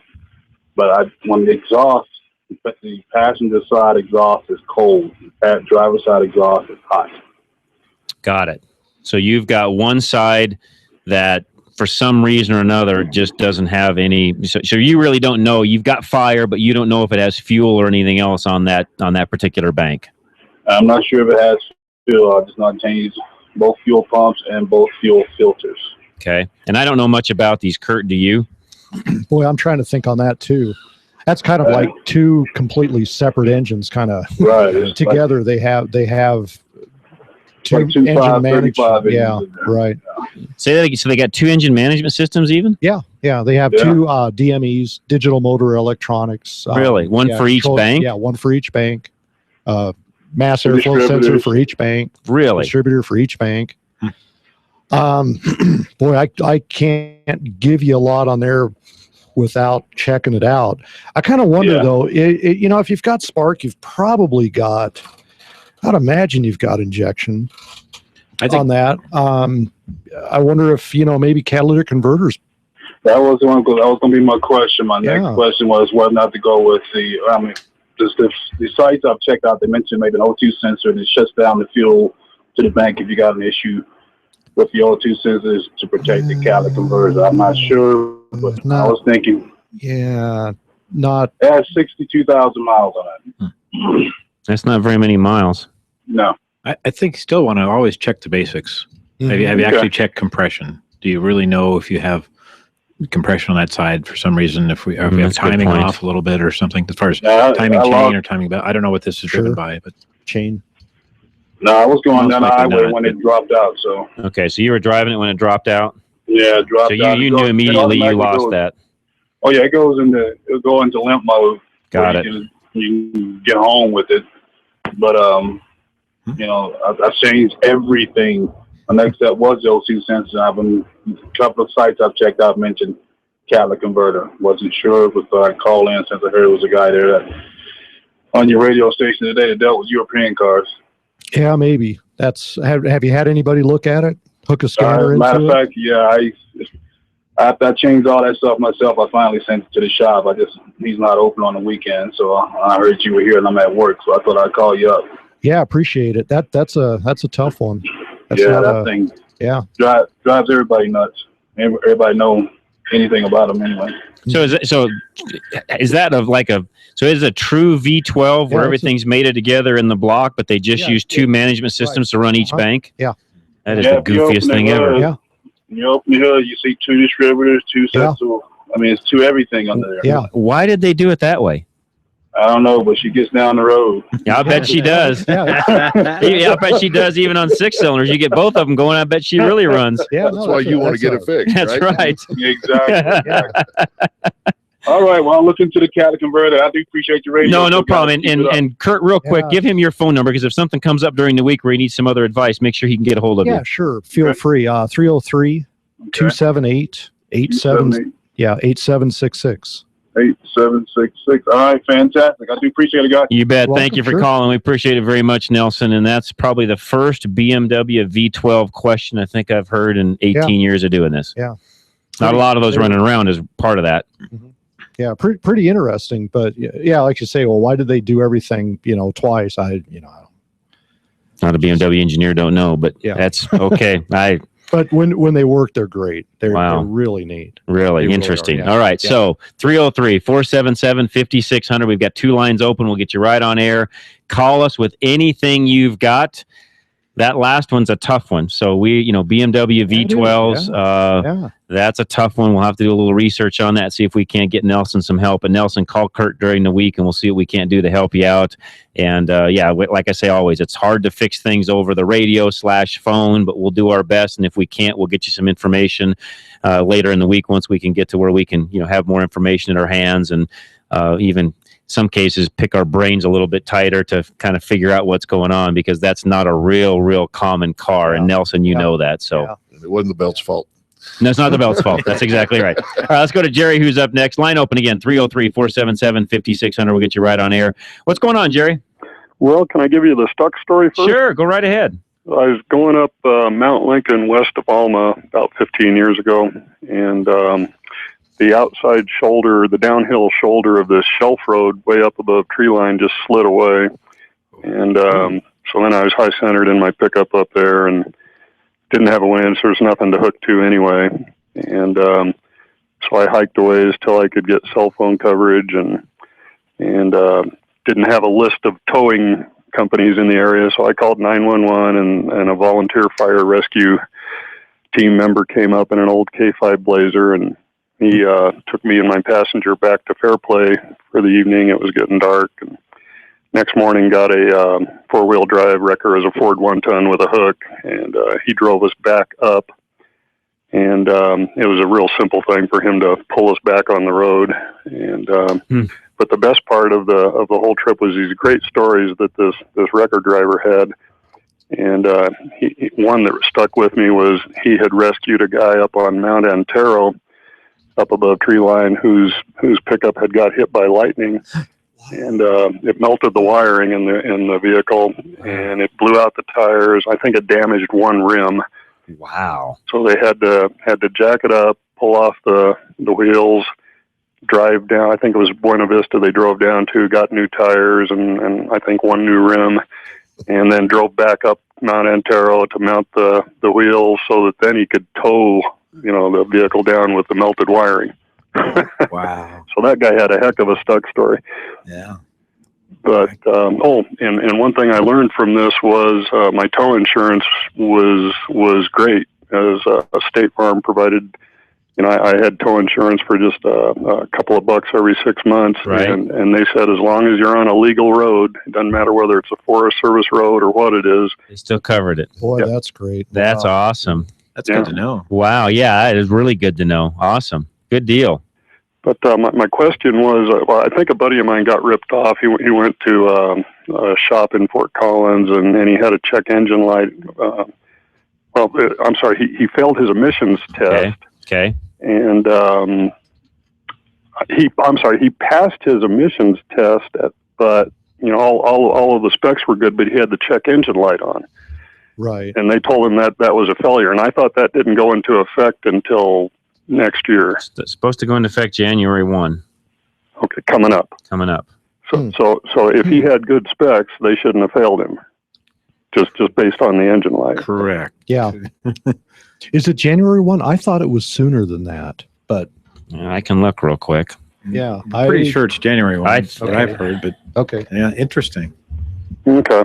I've got one more quick question. Go ahead. No, while you're asking, I'm going to look that up real quick and see if I can get you an answer. Okay. Some of the manuals I've looked at, they'll give specs for tensioning a belt. Whether it's a serpentine belt or just a B belt or whatever. And I've had a couple of different gauges over the years that I don't know, they work to differing degrees, but I just wondered what the pros and the shops do. I mean, do you guys really use those gauges? You just do it by feel, or? Well, so many things today. I can't remember the last belt that you had to actually tension to a spec. So many things today are automatically tensioned. Truthfully, back in the day, it's, kind of by feel. Yeah, and we had some gauges on certain cars we had to use depending upon what it was. But to Kurt's point, a lot of it was done off of just knowing the vehicle and how tight the belt needed to be, and a lot of it you just did by feel. Today, it's all done automatically with the proper tensioner. Yeah. Years and years ago, there was one if the belt would move, say, a quarter of an inch either way. That was within spec. Correct. So it was it's kind of all over the board. Actually, there's several different tensioners that you can use, but but that's been a long time ago. And back to your original question, as of today, you do not have to worry about the check engine light being on to pass an emissions test. So that, I believe that does come into effect January 1st. I'm looking at their website as we speak, and it says effective April 1st, 2003, an illuminated check engine light is no longer a mandatory pass-fail component of the emission testing process. I believe that's going to come up again January 1st, to Steve's point, but as of right now, they should not have failed him for that. Okay. And on the diesel, that's on the gas. On the diesel side of things, the check engine light cannot be on. Right. It is a fail if it's on. But those are two separate comes tests. on during the test. Yeah. Two separate tests. The way they're managed, everything, they are not one and the same at all. Right. Okay. All right. Okay. Does that help you out? Yes, sir. Thank you very much. You're very welcome, gentlemen. Jerry. Thanks for calling in. We appreciate it very much. One line open, 303-477-5600. Glade and Bob, hang with us. We're going to be right back at you. Don't go away. We've got a couple of messages we need to listen to, and I'll be back. Drive Radio, KLZ 560. At Arvada West Auto, we know that fluids are the life of your vehicle. They are also complicated, with all the different types, from motor oil to gear oils to coolant. The types of fluids, service procedures, and intervals can vary widely. Let us help you sort out what your vehicle needs and when it needs to be serviced. Stop in or call us at Arvada West Auto, 11752 West 64th Avenue, 303-422-1065. You can visit us on the web at arvadawestautoandtruck.com. Having transmission problems? Stop by Larry's Automotive today. We're your only Colorado Select Auto Care in North Denver that also specializes in automatic and manual transmissions. We're a family-owned small business taking care of your family-owned fleet of cars, trucks, and SUVs since 1994. We specialize in transmission and drivetrain problems and offer a 3-year, 36,000-mile warranty. We're also an ATRA member. Call us at 303-427-2108 for an appointment, or find us on the web at coloradoselect.com. Larry's Automotive, a proud member of Colorado Select Auto Care. Napa supports the Intrepid Fallen Heroes Fund. And this month, we're making it easy for you to show your support too. Make any $25 purchase and you'll receive a free Napa Camo racing cap. For every cap we give out, we'll donate $1 to the Intrepid Fallen Heroes Fund, supporting those who serve you. That's Napa know-how. At participating Napa Auto Parts stores while supplies last. Offer expires 11/16/14. A 3-year, 36,000-mile warranty on every auto repair says so much more than, if it's not right, we'll try to fix it again. A 3-year, 36,000-mile warranty tells me that this is a master mechanic who's confident, who knows what they're doing. I mean, nobody offers a warranty like that, right? Colorado Select Auto Care Centers do, and only the members of Colorado Select offer a warranty this good. Find a mechanic who's a member of Colorado Select Auto Care at coloradoselect.org.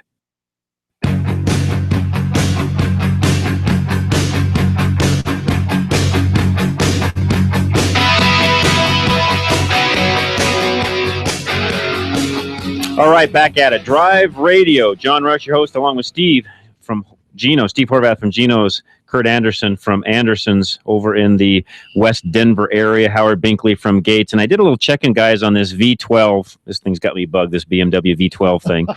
And a lot of guys are saying on some of the different, forums, et cetera, to swap parts from one bank to another to determine if that will make the other bank run. Sure. So, Nelson, if you're still listening, that might be worth trying. Try swapping. One guy says to swap and Kurt, you probably know this better than me, DKs, MAFs, coils, do them one at a time to see if that other bank will fire, and that'll give you a good indication of whether or not you've got an actual component issue. Another guy on here said, check all the wiring, make sure you don't have any wiring issues, things along those lines. So it sounds like you're not unique in your problem with just that one bank dropping out. So side note for Nelson, who is listening, we're going to go right to the phones. Line open, 303-477-5600. Let's go to Bob, who's next. Bob, what's going on today? Hey, guys. I just have a stuck story for you. Sure. A few years ago, went fishing with a friend of mine up to Williams Fork Reservoir, and went in a little Opel GT. Oh, boy. Oh, wow. Okay. The little Corvette. Oh, boy, howdy. And we took along a tent and camped on the west side of the reservoir, drove down this fairly steep dirt road, and camped, and we was fishing up there, spending the night, and woke up in the morning, and I went to go out of the tent, and I stepped out of the tent, and there was about 6 inches of snow on the ground, and both my legs went out from underneath me, ended up on my back. And as I'm laying on the ground, I'm looking over at his car, that little Opel, and I can see it just inching its way towards the reservoir. Oh, no. Oh, wow. Yeah, it had got real wet, real muddy, and I'm laying on my back trying to catch my breath and trying to yell for my partner to, get out here and give me a hand, and the thing just kept sliding. Finally, got him out there and got in it. Well, there's no way in heck we could get up out of there because that old dirt road was real slick. So there was I don't know if you're familiar with that area, but it's just full of sagebrush. It's probably anywhere from 1 foot to 2 foot tall. Yeah. And the only way that we ended up getting out of there is I walked and made a path through the sagebrush, and then he drove that Opel GT, and he wasn't about to let off the gas. He damn near run over me. Getting out of there, but we got out. But I'll tell you what, we all had sagebrush in every orifice of our body. Wow. Good story. I like it. Good story. By the way, this was Steve from Gino's idea today, so blame him on today's story. No, it's been a good question. So I've enjoyed these stories. These are fun. All right, guys. All right, Bob. Thanks a lot. Appreciate you calling in. All right, let's go to Kenny, who is next. Line's open, by the way, 303-477-5600. Call us. We'll get you right on air. Kenny, what's going on today? I called you a couple weeks ago about going to in this case, a reputable company, and they from two friends of mine that said that they were forced to get their vehicle fixed because they were told by law that they couldn't drive the vehicle off. And they disbelieved me when I told them what you had said.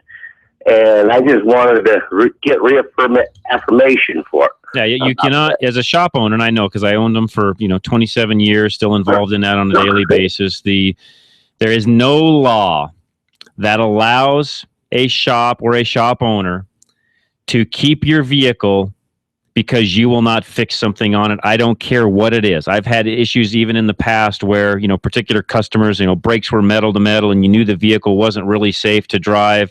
I even went as far as, calling a local, law enforcement to come down, look at the vehicle, can I allow this vehicle to leave? And the reality was the officer said, you know what?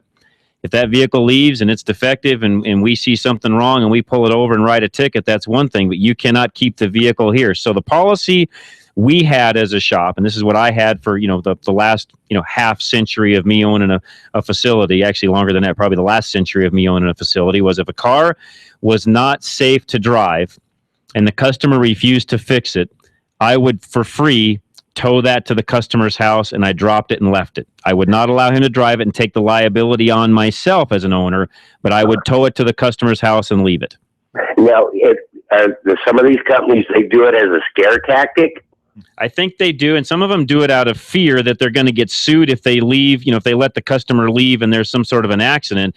But you can get away with that by having a customer sign off on, hey, vehicle has this known repairs that are needed done, customer's refusing the work, you have the customer sign off on it, let him take it, and there's nothing legal that keeps that shop owner, or that allows that shop owner to keep your vehicle. And I'll go to court over that. There's just nothing there that allows them to.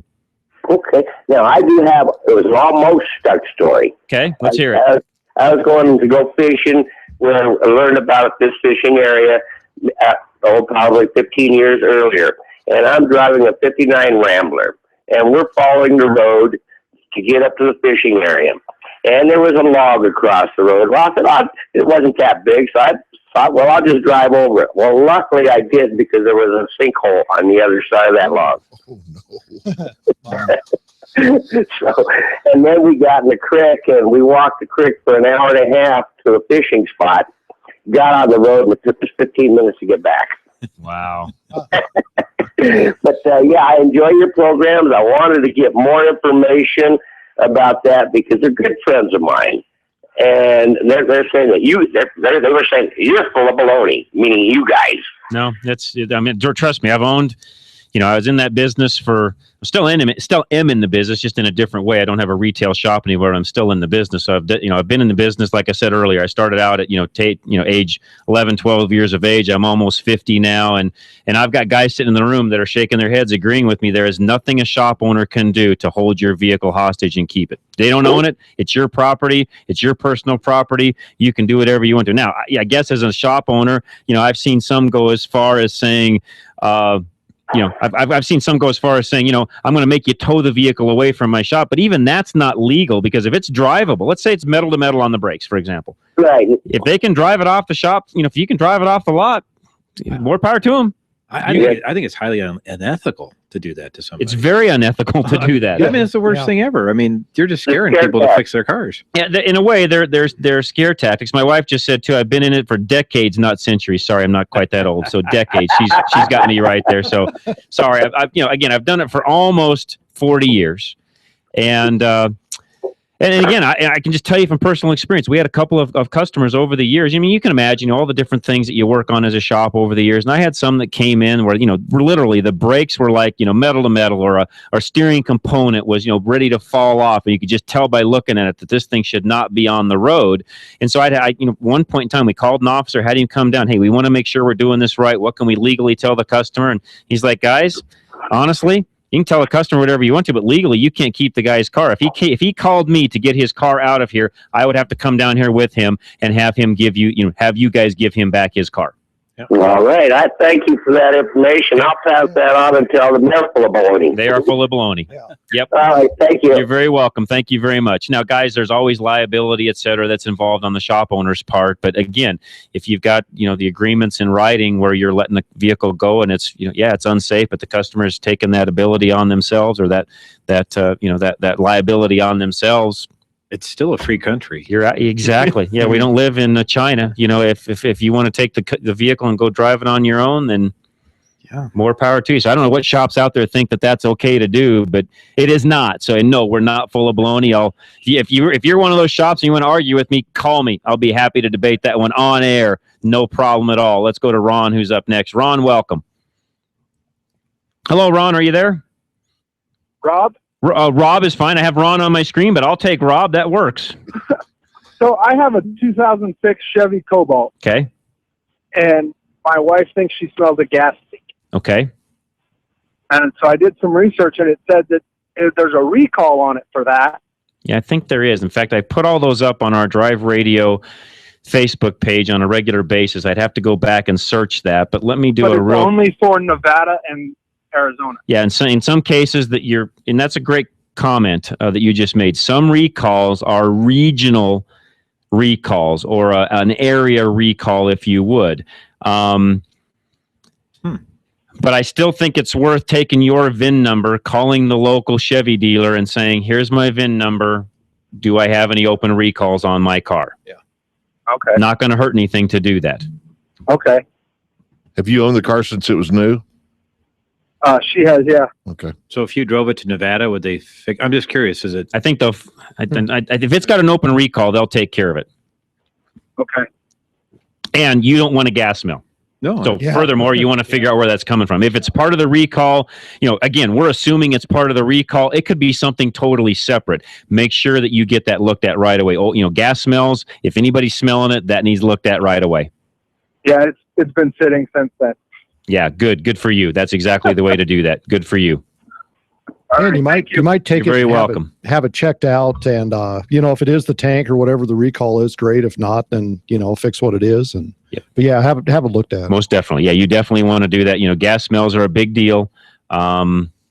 we saw just this last week up in my area, Erie. Some of you saw this on the news where somebody was there was a trailer park that something happened inside the trailer. It blew up, and then it went over and caught a barn on fire that had a bunch of old classic Cadillacs in it. And once those things got to going, that fuel in there, I mean, that thing just lit up and lost a bunch of old cars. So yeah, fuel and spark is what make the engine run.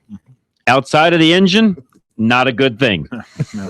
It makes for bad things. So we're going to come right back. We're going to take a quick break.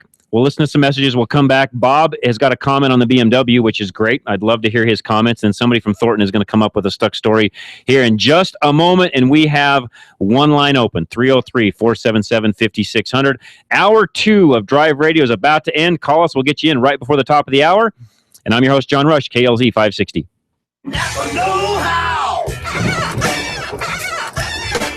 Wow. Is that an angry monkey screaming at you? Nope. It's your windshield wipers. And they're literally crying out for you to replace them. Lucky for you, Napa now has 30% off select visibility products. That's 30% off wiper blades, headlight bulbs, and more. So cut all the monkey business and conquer the job with Napa Know-How. At participating Napa Auto Parts stores while supplies last. Offer expires 10/31/14.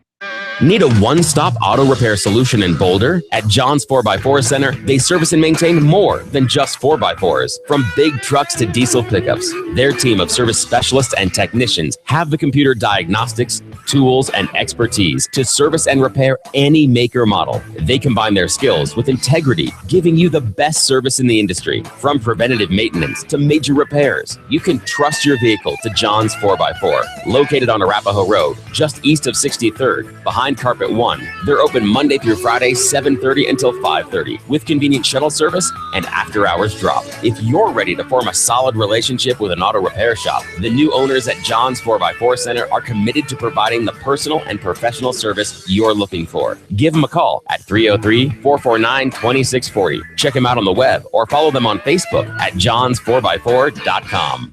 Reliability. It's what every driver wants from their vehicle. Regardless of make or model, you want your vehicle to take you where you need to go. Reliability is exactly what the Colorado Select Auto Care Centers offer. They've set the standard for excellence in automotive repair and maintenance. Each member offers Napa Auto Care Peace of Mind Warranty, along with the highest level of customer service and integrity. To find a Colorado Select Auto Care Center near you, log on to drive-radio.com or call 303-546-NAPA. Do you love things that require gas or diesel fuel to run? Do you need a job? Or are you just looking for a change? Napa Auto Parts is looking for delivery drivers and salespeople in all locations in the Denver metro area. If you have experience in the industry, that helps, but it is not mandatory. Please go to NapaAutoJobs.com. Again, that's NapaAutoJobs.com and fill out the application. Please mention Drive Radio on that application. Napa Auto Parts, an equal opportunity employer.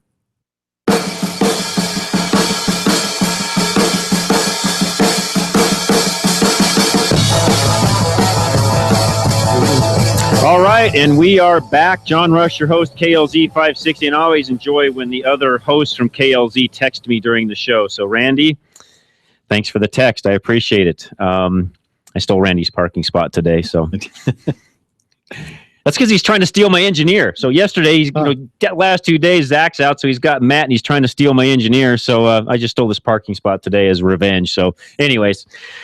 Little fun inside the KLZ family here. John Rush, your host, KLZ 560. All right, let's go right to the phones. Before we do that, there was a question for Howard that came in, which I think is worth talking about. Some cars, like a Mazda 3, don't use a belt tensioner, but instead they use a special stretch belt. Do you see, Howard, a trend, or is this just a special application? And this is from a person by the name of David. Okay, we're seeing a lot more of that type of belt being installed by the OEs. General Motors has got it. Ford has got it on a few applications. There's a couple of Asian applications that have it, but what they're trying to do is eliminate weight and everything like that. Well, and it eliminates cost. You get rid of that tensioner, you just drop $40 their cost on a tensioner, and you do that, a couple 100,000 times or more. I mean, over the cycle of a car, 1 million times or more, it's really a big savings. That's it. But yeah, there are probably 24 applications out there today where it's got a stretch fit belt on it. And, for those that's been around, we've spent years telling people not to roll the belt on with, onto the pulley. Now we're telling them to do it with this because there's special tools that you have to have and things like that to get the belt on. So you're going to see more of those in the future. Yeah. And the thing about it is you can't reuse that belt if it ever comes off. So you got it. Put a new one on. You can go throw it away and put a new one on. All right. We've got a caller. And by the way, your name is not on my screen. So whoever's in Thornton with the Stuck Story, you're up next. Welcome to Drive Radio. Hey, this is Eric. Eric, great. Thanks for calling us, Eric. So, actually, I have a question and a Stuck Story. Sure. The question, hey, John, a couple weeks ago, a guy called you and said he thought there was a Hellcat being road tested. Yeah, that's what. That was 3 weeks ago. Yeah. Did you ever confirm if it was? I did not, and my media people had no clue of whether that was true or not. Okay. And my Stuck Story for you, and this is kind of actually along the lines of a previous caller. Back in the day, I used to have a little two-wheel drive Mazda pickup. And my then girlfriend, her parents had a cabin up in Alma. And as the caller brought up before, between Mount Frost and Mount Lincoln, there's a shelf road. And we would take this thing anywhere we could go. Well, that little four-banger, above 14,000 feet, didn't run very good. And I get up there, and it stalled. And I'm messing with it. Finally get it started enough to run. I had to back up to turn around. And as I turned around, the driver's side tires dropped off the shelf road. That's a nasty road. Yeah. And it's just, I pretty much was just resting on the A-arm in the front. In the rear, the axle had just enough clearance, but when I'd try and drive forward, all it would do was slide, and the tires couldn't get any purchase in the front.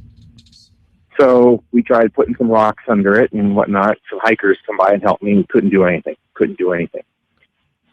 This was pre-cell phone days. This would have been about 89. And finally got on the CB, and through a couple of relays was able to get a tow truck to come up out of Fairplay. He gets up there. He only had to winch me 15 feet. Of course, he had to be way up above me, so I had to pay a call-out fee. I had to pay a four-wheel drive call-out fee, plus the winch fee. Like I say, he winched me 15 feet. By the time he got done and we started heading down, it was pitch black dark. And I ended up leading the way. I had a couple of KC lights on the roof on a roll bar in the bed. Right. And I had to lead the way down because our headlights just weren't cutting it. Wow. And yeah, I think it was about a $300 tow bill, to be winched 15 feet. And we submitted it actually to AAA. My parents had AAA at the time, and we submitted on their towing, and I was surprised they paid it. My dad's like, I don't think they're going to pay it. And I was surprised a couple weeks later, we actually got a check. I think they only paid 70% on it. But that was definitely a learning lesson for that one. That's what makes four-wheeling fun, isn't it? Yeah, kind of.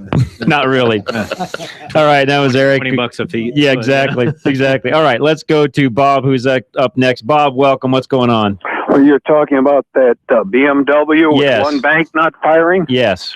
Well, that's nothing new. I had a cousin, I don't know whether he bought the car in the late 30s, a 16-cylinder Cadillac, and he said it was smooth as silk, but it seemed to be underpowered. And what it was, it had two distributors, and the one distributor wasn't working on one bank.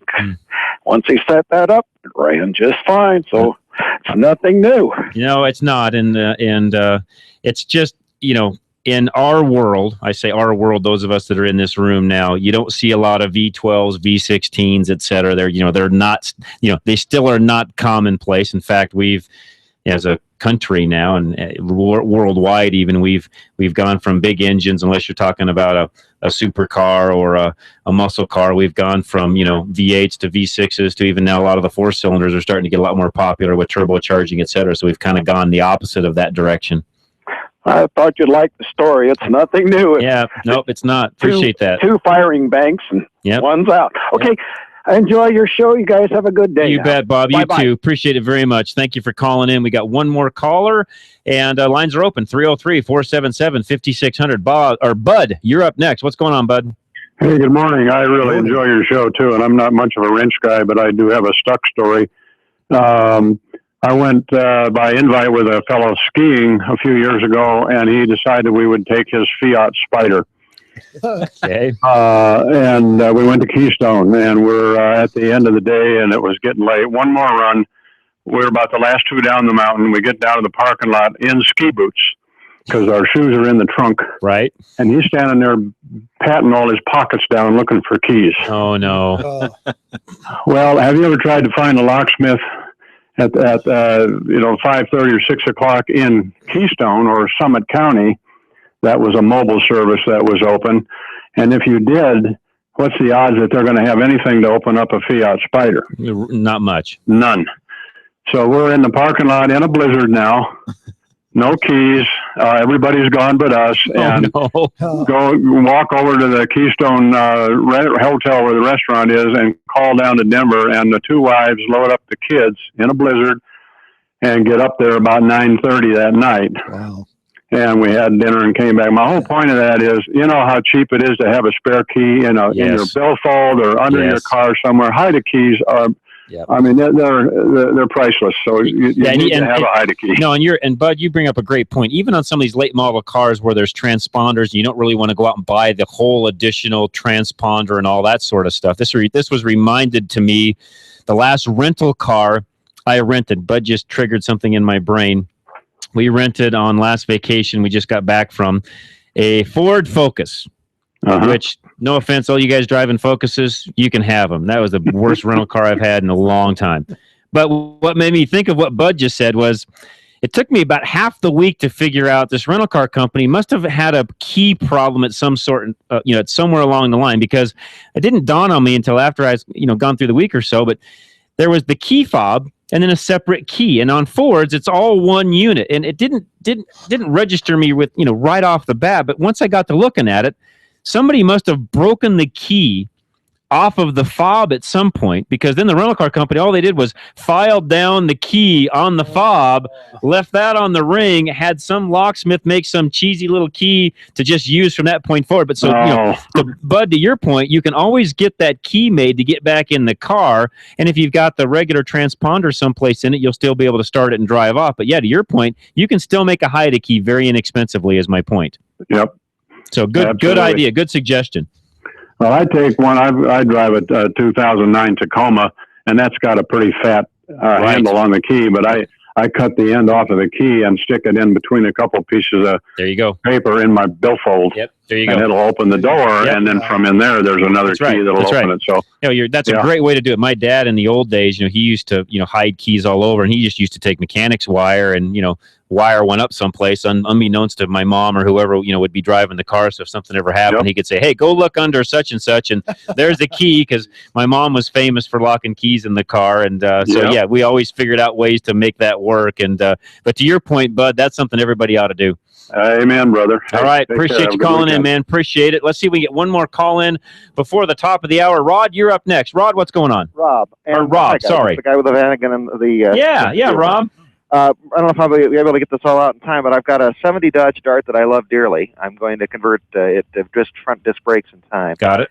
But anyway, the plastic end of the windshield visor just disintegrated. I was adjusting it for the visor, and it just popped off. Have you guys got any idea of a replacement for that? If you want to go back original, you're going to have to go to one of the parts duplicators that's doing stuff for those particular models. The other option you've got is go to a upholstery shop and have them just remake you a visor, which they can do. I mean, the only thing wrong with it, the rest of it's the vinyl and everything else is in great shape. Just the plastic's bad. The little plastic piece. I don't know where to buy that. Okay, maybe somebody will call in, but I also have a stuck story. I can wait till after the break. Yeah, let's do that. We're running up against the break. I appreciate that, Rob. That'd be awesome. Let me put you on hold. We've got Nick in Fort Collins. Nick, you hang with us also. One line open, 303-477-5600. We will get both of those guys, plus whoever else calls in. Again, John Rush, Steve Horvath, Kurt Anderson, and Howard Binkley. We are all here on Drive Radio. Want to take your calls, questions, and any stuck stories you've got right after this. John Rush, your host, KLZ 560. Wasting all my time, 'cause when you're still so near, I can't lose my mind. It's not the perfume that you wear, there's all the ribbons in your hair. And I don't mind you coming in, wasting all my time.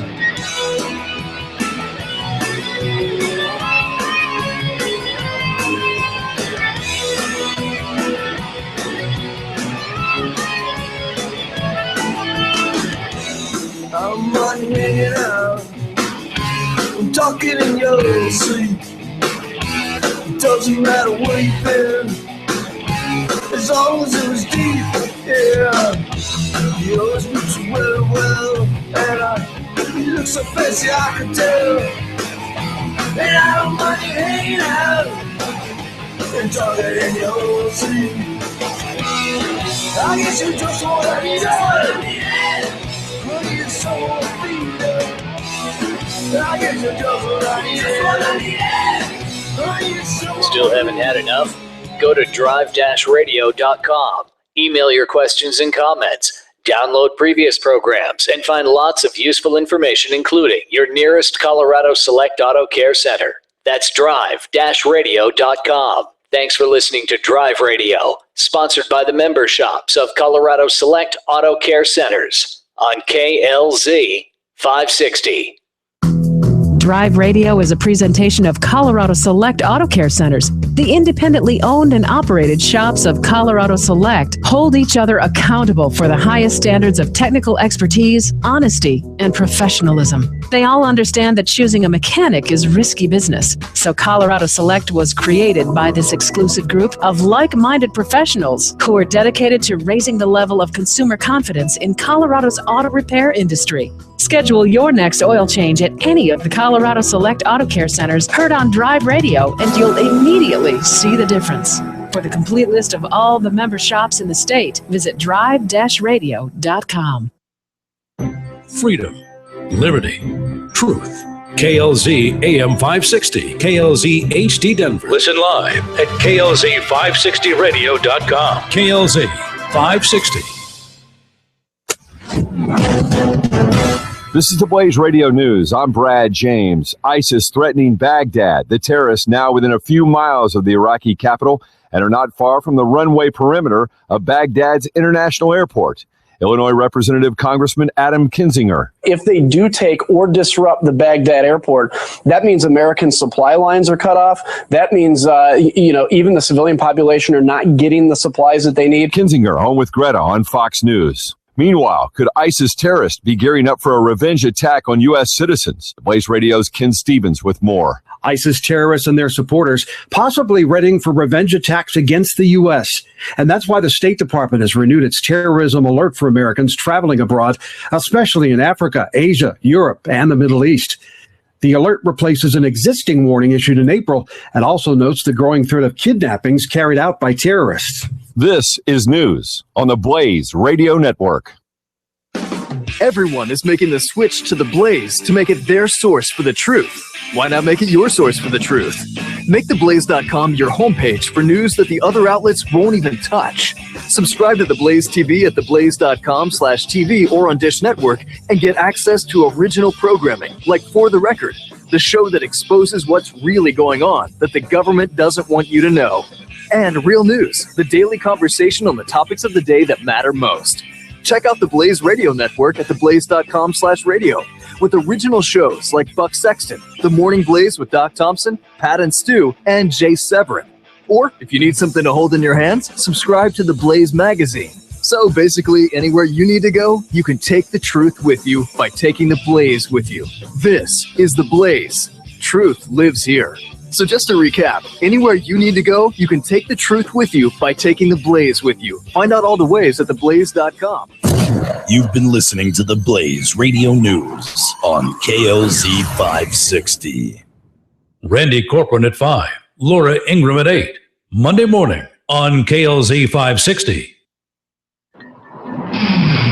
It's a mighty fancy automobile. Oh, she's a real road king, all right. 0 to 60 in 7.5.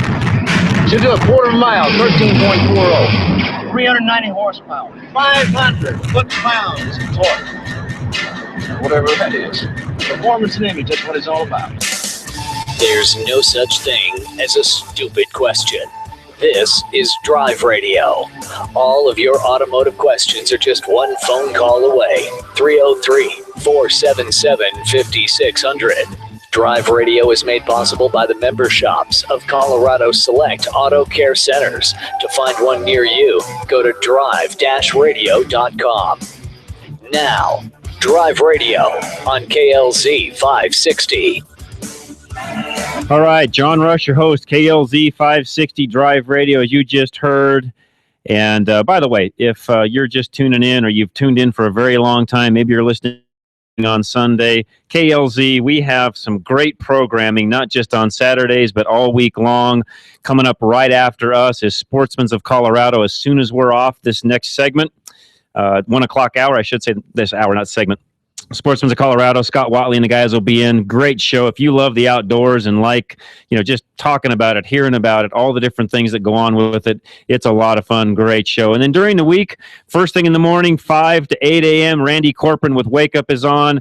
And then at noon, we have Ken Clark, Freedom 560. Myself, I'm on from 2 o'clock right after that. And then at 5 o'clock in the evening, we have Grassroots Radio. And then Haystack Help, of course, with Scott Watley is on right before that at 4 o'clock. So a great full day of programming here on KLZ. You don't want to miss any of it. It's one of those stations you can just stay tuned to all week long if you want to. And we'll get you all the information that you need. So with that, let's go back to the phones. And Rob, who was with us before the commercial break, or the news break, I should say, you're with us, and you have a stuck story. Rob, what is it? Well, I wanted to first congratulate you on the new show. Thank you. And to remind the audience out there, to quote the patron saint of the day, Krutsky, you may not be interested in politics, but politics is interested in you. That's I was trying to get my rear bumper chromed, and I found out that because the EPA is coming down on heavy metals contamination, Denver bumper bit has gone to that great junkyard in the sky, and the closest I'm told I can get that bumper re-chromed is California, because the EPA is so harsh on quote-unquote heavy metals contamination that the government has shut down the chrome shops. Yeah, most of them have gone away. I don't know, guys, is there any left in Denver that any of you know of? I don't know. I'm surprised. California, you'd think they'd be the first one that would. Well, apparently there are new environmentally safe procedures, but of course the tooling up for that is extremely expensive and so forth and so on. True. Sure. And you can ignore the politics, ignoring you. You're right. Yep. And 50-50, they've got wonderful clearance, but here's the catch. When I bought it, it had these horrible, big old, mushy-sided tires on it. The ride was terrible, and it didn't turn well. So a friend sold me, he'd gone to 16-inch rims, some 15-inch Michelin Agilis tires on beautiful Audi 5000 turbo rims. They're gorgeous tires, and I still have them. The catch is the Agilis tire is a European delivery van tire. It's very solidly made, good strong sidewalls, good grooves and everything else, and they're hard as rocks. You can see what's coming now. Yeah. So I didn't realize all this at the time. It was a nice warming up early spring day when the solid sheet of ice on the residential street was starting to melt off. That's a very important phrase. And so there was just a little water over the ice, and I got the van out, and I made that turn, and it just spun. All four wheels just spinning merrily away. And I got the van to where it was on the slight declivity of the street is right high in the middle, low on both ends, and it just starts sliding, and nothing. I can reverse it. I can stop it. It just keeps sliding and sliding into my neighbor's juniper patch. Great. So I'm in, but so I put the emergency brake on, and it sort of stops. It's not moving, and I'm trying to push it just over to where the tire can hit anything solid, and it just keeps sliding. And so I'm trapped in between the junipers and the van, pushing frantically, and the whole front end of the van is getting scuffed up, and the neighbor's juniper isn't exactly happy about it either. And so, so I'm an intelligent human being. Obviously, man is a tool using biped. How do I solve this problem? Aha!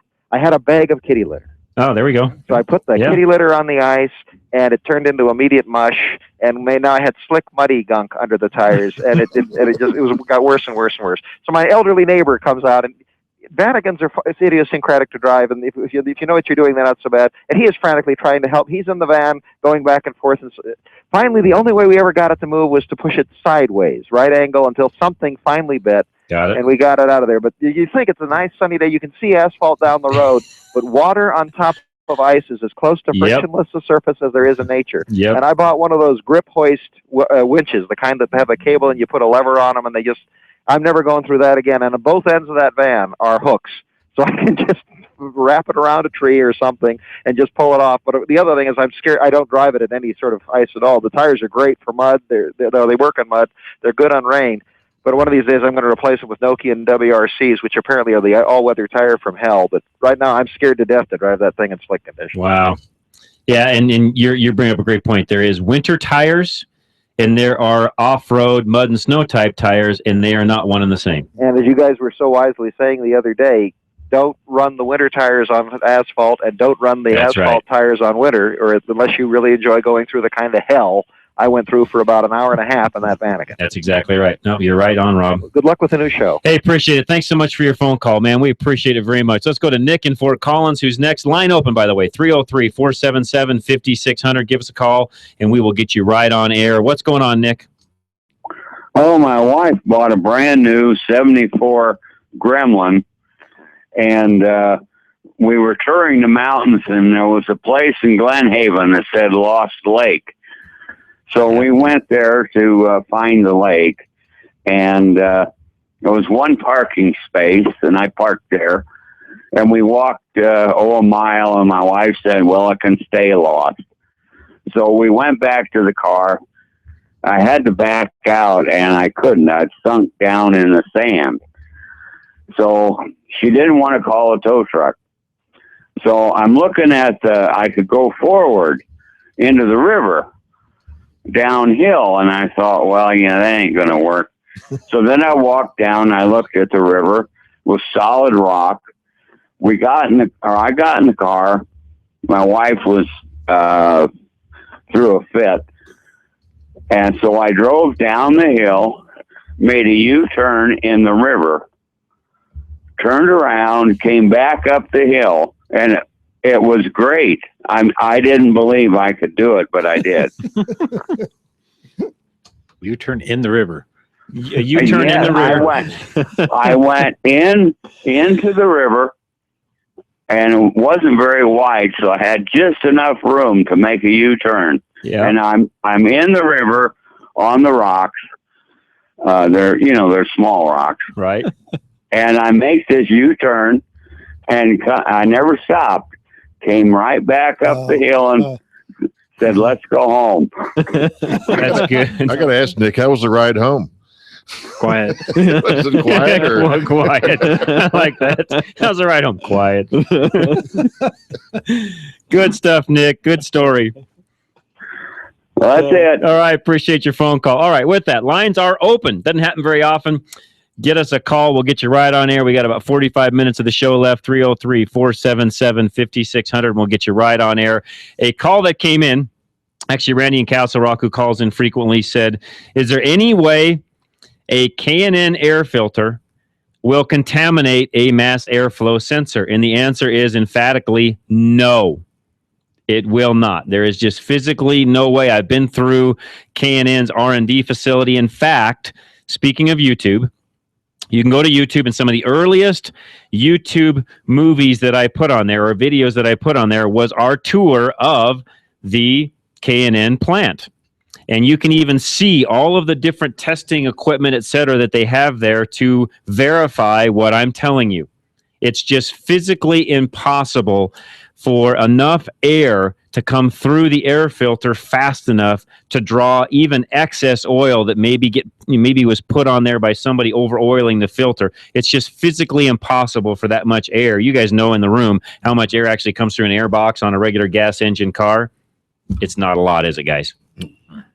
Really isn't. I mean, you guys know you can literally hold your hand over the front of the intake on old cars or even the new car, and of course, if you hold it over there enough, it'll actually kill the car because it chokes it off. But you literally, I mean, it's not like it sucks your hand all the way into it. You just close it over the top, and you guys, and of course, the bigger the engine, the more airflow there is. But on the average normal car, even big diesels, just isn't going to happen, guys.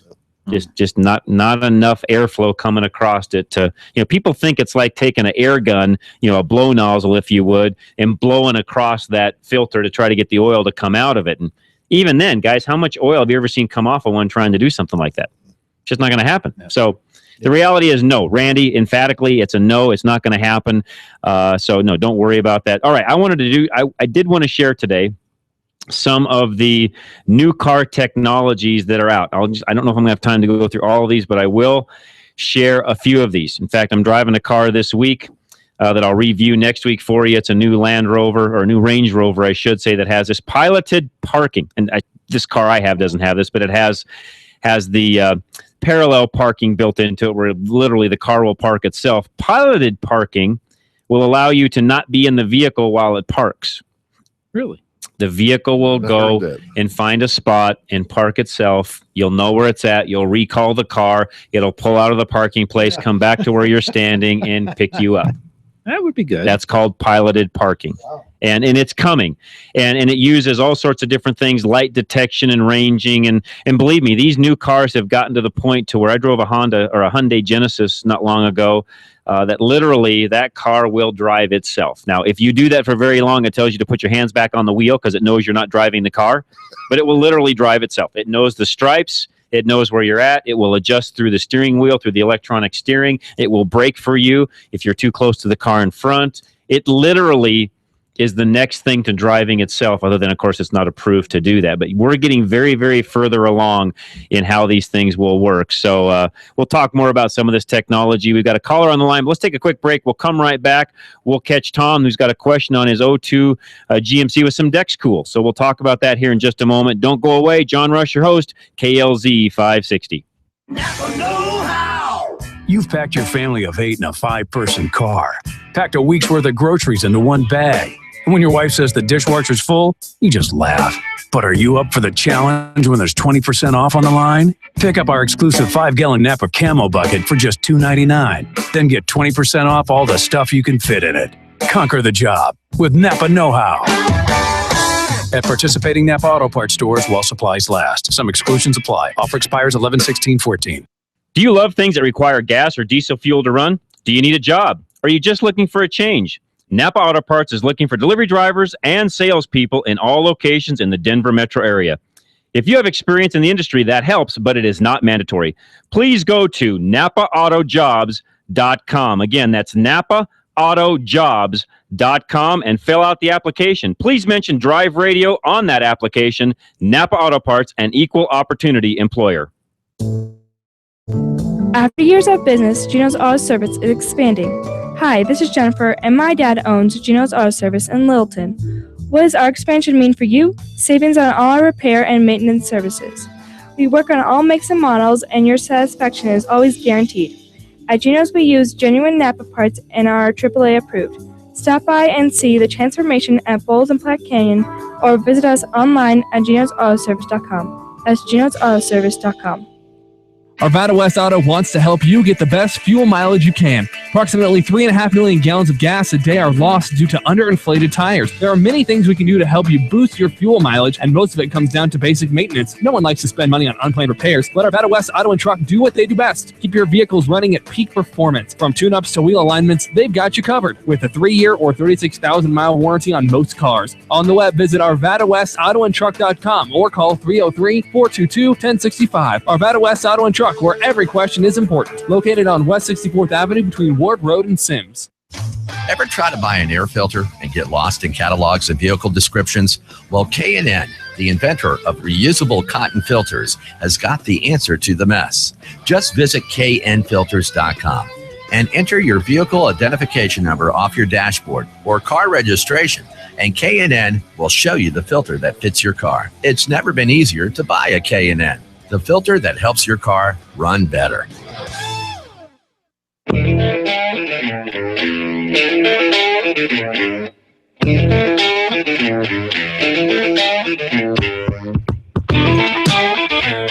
Life in the Fast Lane. Welcome back. John Rush, your host, Drive Radio, KLZ 560. And yeah, I feel like there are days my life is the fast lane, literally. Lots of stuff going on, but yeah.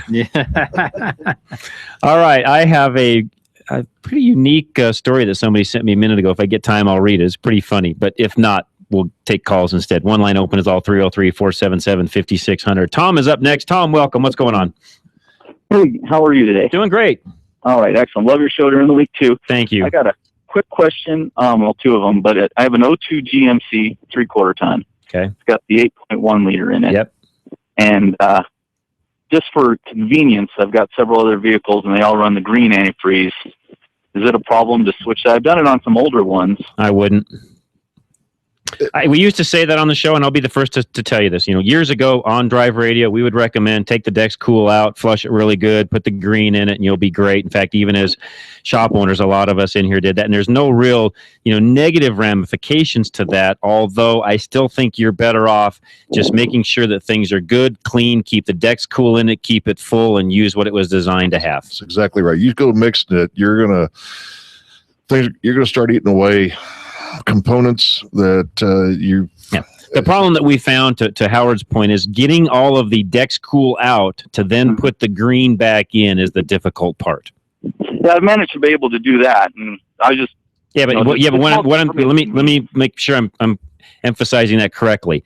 The Dex Cool coats the components that are inside of the coolant system. So when you go and flush all that out and then add green in, even though it may be clear water coming out, it's not 100% clean, right, Howard? That's exactly right. Okay. And today, when you replace a water pump, we recommend that you completely flush the system, the radiator, the block, and the heater core to get all of that out, and then you go back in with antifreeze. But if you're just topping it off, you've got to top it off with what was in it before. So you can't really mix it. So, and the reason I'm asking is we've owned it about 4 years, and I've never changed the coolant. How long do you recommend going on Dex Cool? If was it changed before you bought it? Because you're 12 years old now. So if you've owned it 4 years and haven't flushed, I would flush it and put Dex Cool back in it now. And then how long till I change it again? 5 years roughly on that. 5. Yep. Okay. Manufacturers will have various mileage. It had an rebuild, but so I'm assuming it was done then. But you would assume so, but yeah, and like Howard's saying, manufacturers have recommendations and all that, but typically Dex Cool 4 to 5 years is what I would do. Okay. Then a few weeks ago, someone asked about oil cooler lines. Yes. And where would you recommend I pick up oil cooler lines for that? On that vehicle itself, I'd buy GM lines. GM. Okay. Nothing against Napa, love them dearly, but on that vehicle, on those types of lines, just personal experience, I've had better luck with the OEM line than I have the aftermarket, and I'm not trying to, I appreciate it. I'm not trying to get after, Gates or anybody else that might make that line, but in that particular application, I own one of those trucks, so I can tell you from experience, just buy the factory line for it. Excellent. The fits, and I don't know why. It's just the fit is better. I don't know. I mean, Howard's even over here. He knows what I'm saying. It's just that OEM line. I don't know why. It's just the way it is. And some parts are just that way. I don't know why. Oh, no, and that's fine. I've used the Napa before, and I've always been happy with them, but I don't really want to do it. And in 90% of the cases, I would tell you the same thing. But that particular instance of what you're driving, that's what I would do. Excellent. All right. Well, thank you very much. You're very welcome. Appreciate you calling in. And Howard, why? And maybe you can answer this. Because I don't have I've never been able to answer this for people on the phone or on the radio. When the aftermarket builds a component that's supposed to be the exact same thing, but you pull it out of the box, it's not quite exactly the same thing. Why is that? Well, you're looking at different applications. They're trying, OE's putting it on one. We're trying to get it to where it would fit maybe 3 or 4. And that happens quite a bit in the aftermarket. You get so many parts proliferation. It goes nuts. Right. So you're trying to squeeze that down as much as you can down where it fits and makes sense. Okay. So again, and that just in general, go buy the Napa line, which in some cases is going to be a Gates line or somebody else's that's building it. Sell the hose for it, and you just clamp it onto the existing fittings and go from there. So anyways, that's just my recommendation on that particular unit. 303-477-5600 is our number. Let's go to Marv in Lafayette, who's up next. Marv, welcome. Thank you. Thank you. Good to be back here in Colorado. I was in California helping my son restore our 62 Corvette. Awesome. And I have a question regarding point distributor. We were putting the Pertronix solid-state ignition into it. Okay. And he left off the ballast resistor, and I thought it should be there, but... If you're going to true electronics, you don't need a ballast resistor. Oh, okay. Well, what I mean by that is what I mean is if there's no more points, there's no need for a ballast resistor, because the only thing the ballast resistor did was kept the points from burning up with a full 12 volts going to the points. Ah, okay. That's all it's for. So if there's no points, no need for a ballast resistor. Oh, great. Okay, well, that answers that question. Okay. Something that happened, though, during the installation, the coil exploded. He unfortunately left the ignition switch in the accessory position, I guess, which there's some current flow then, and I guess it heated the coil enough where the whole end of it just blew off, and we had oil all over the place. That's not very common, but it has happened. I've seen it. And Kurt's saying yes, he's seen it too. It's not common, but it has happened. I've seen it, yeah. Now, it doesn't typically happen with it being left on for a couple of hours. He must have left it on for quite some time. Yeah, it might have been. And I've seen guys do that where they've actually got the Keon battery charger on, so things are really ramped up, and juice is in the battery for a very long time. Because typically, you leave the Keon long enough, the battery will go dead, and it's not an issue. But I've seen guys, technicians leave the Keon battery charger on it. I've seen it. Yep. Oh, okay. The story I have, it's a little different than some of the other ones that have been told today. I grew up in California in the Delta area there, around by Stockton. My father had a old boat, heavy plank. I think it was about an 18-footer, probably built back in the mid-30s. It was an inboard that was converted to an outboard. It had a 33 1/3 horse Evinrude on it. And he untied it from the dock where we had the boat stored. And there was a little barge ferry that was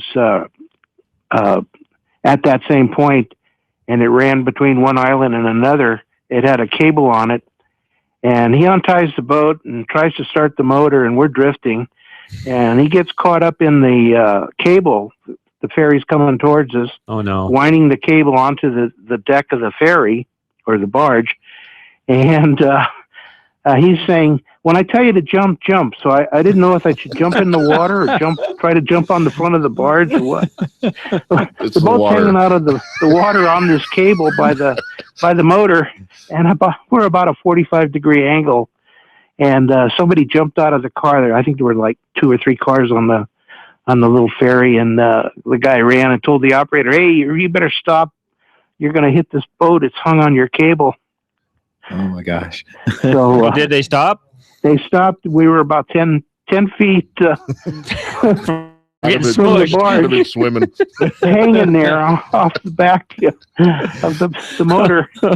I tell you to jump. That's a different stuck story, but I'd say that's stuck. I like that. Was stuck. Yeah. So they backed the little barge back up, and we dropped back into the water, and we finally got the motor off the cable and drifted some more, but we finally got the boat started. But that was pretty scary. And after all this happened, my dad told my brother and myself, "You guys don't tell your mom now, because you'll never be able to go out with me again."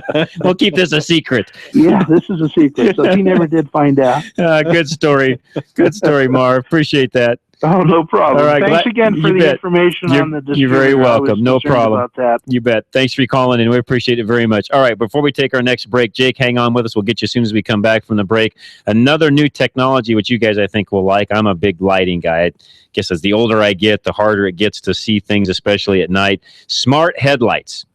Driving in the rain or snow is difficult not only because of the road conditions, but also because car headlights illuminate raindrops and snowflakes rather than the road.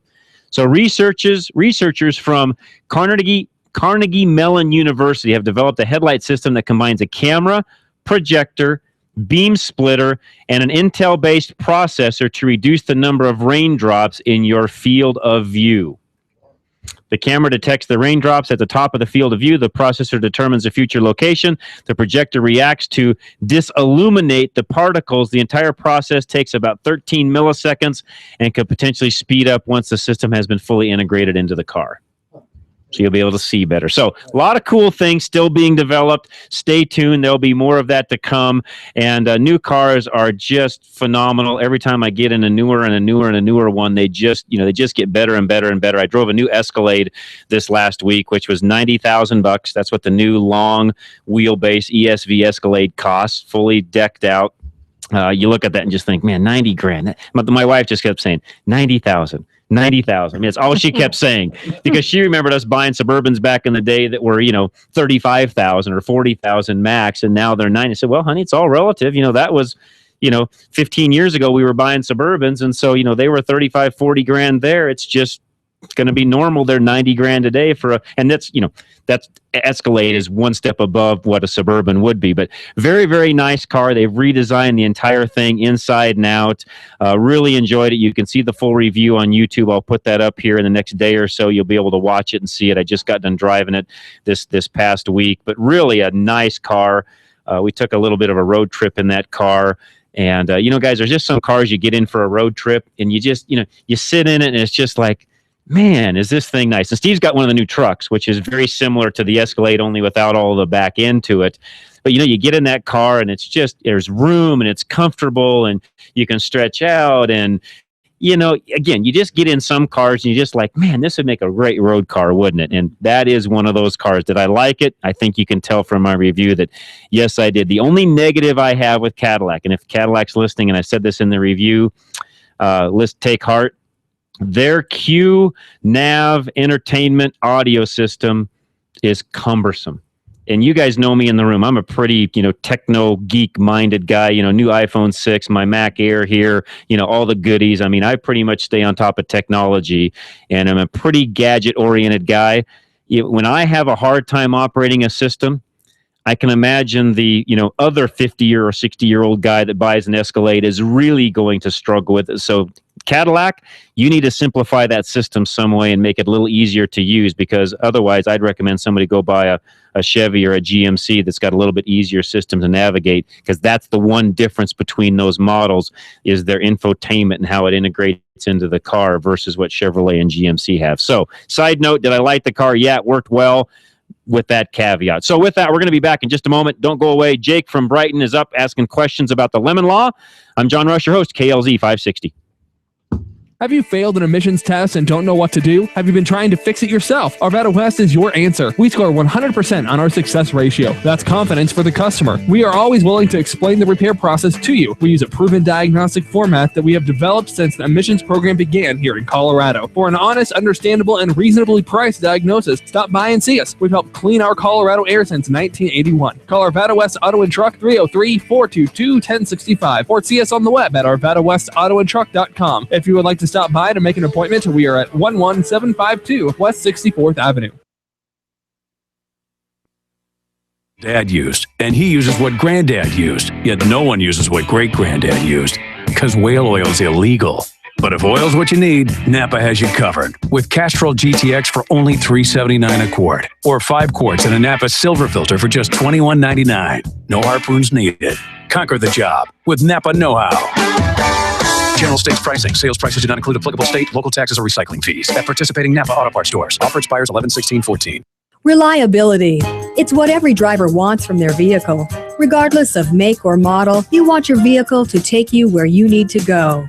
Reliability is exactly what the Colorado Select Auto Care Centers offer. They've set the standard for excellence in automotive repair and maintenance. Each member offers Napa Auto Care Peace of Mind Warranty, along with the highest level of customer service and integrity. To find a Colorado Select Auto Care Center near you, log on to drive-radio.com or call 303-546-NAPA. Do you love things that require gas or diesel fuel to run? Do you need a job? Are you just looking for a change?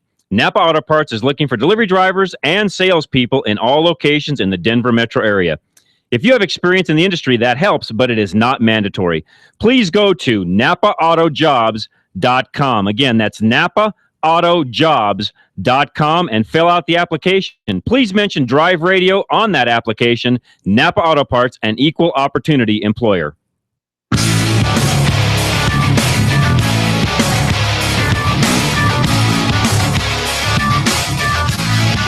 All right, John Rush, Drive Radio, along with Steve Horvath from Geno's, and for those of you listening on Sunday, Steve is over in the Littleton area. And Steve, for the folks that are listening on Sunday, give us an update on where you're at on your building. Well, we've got a building up. We got a little extra added on, another 1,000 square feet. Roof just went on?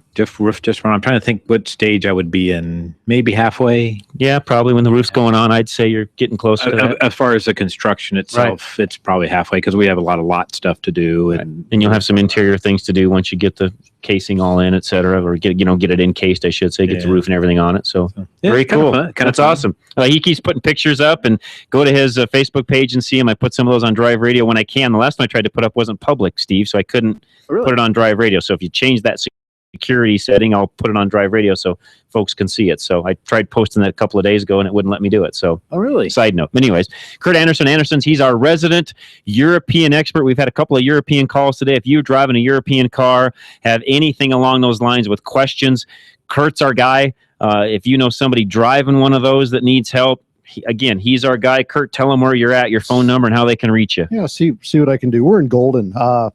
On Colfax, about a half a mile west of I-70, it's the 6-bay building, says Volvo on the roof, and Volkswagen, Audi, BMW, Mercedes. I was going to say that Volvo on top gives you an idea of the stuff that he works on, but he's our resident. If we get any questions that come in ever, he's the first guy that I send people to, does a fantastic job, has a great facility. You were telling us last time you were on air, how long have you guys been there? Your dad started it. How many years ago? Well, my dad started it in 1953. Okay.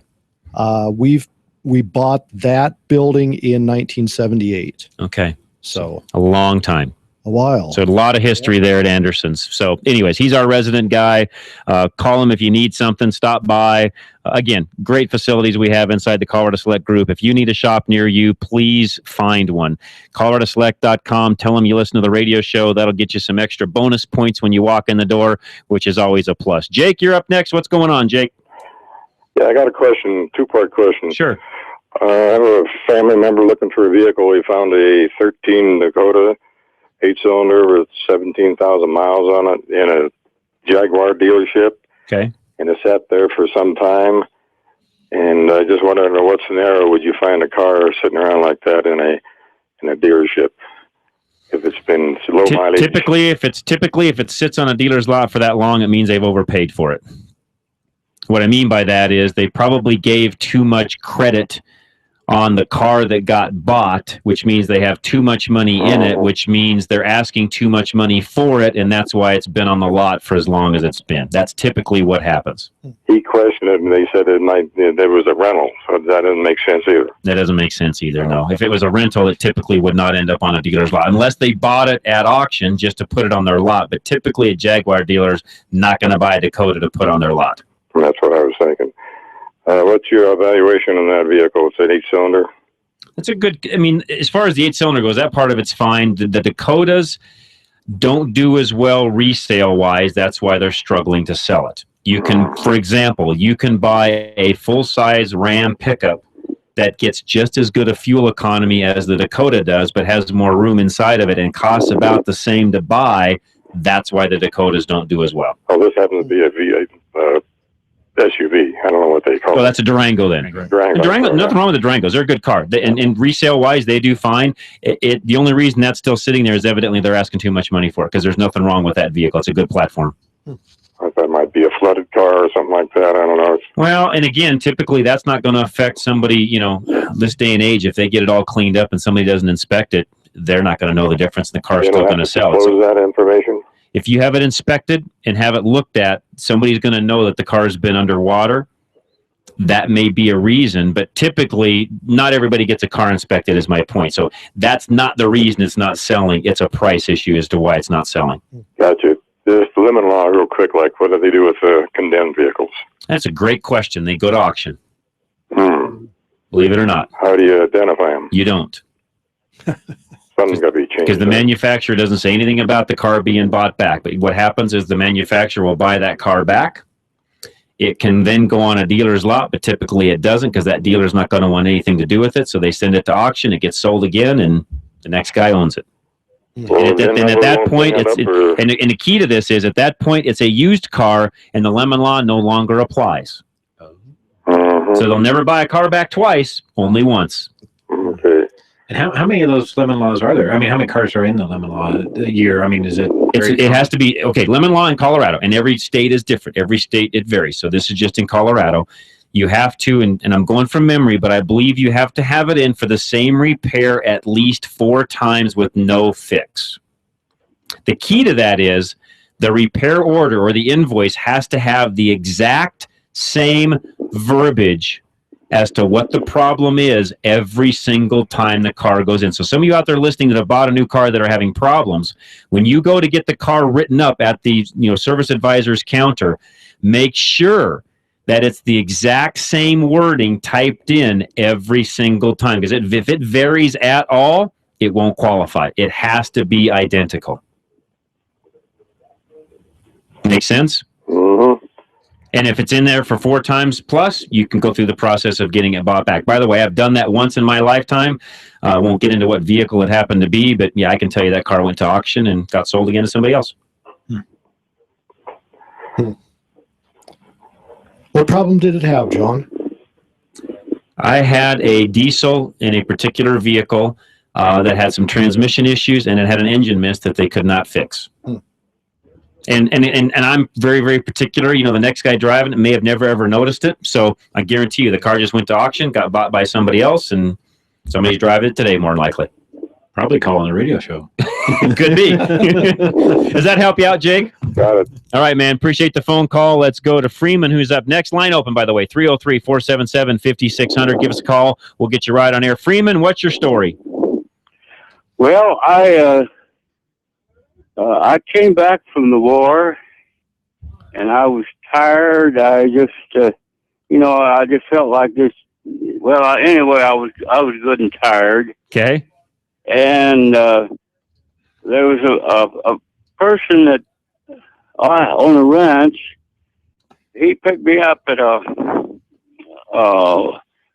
bus station. Took me to the ranch, and his wife came out one day. I was staying at his place for some time there, and his wife came out of the house one day and said,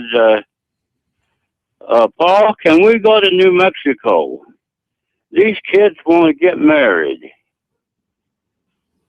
Okay. And we went and to New Mexico where we could get the license, get married all the same day.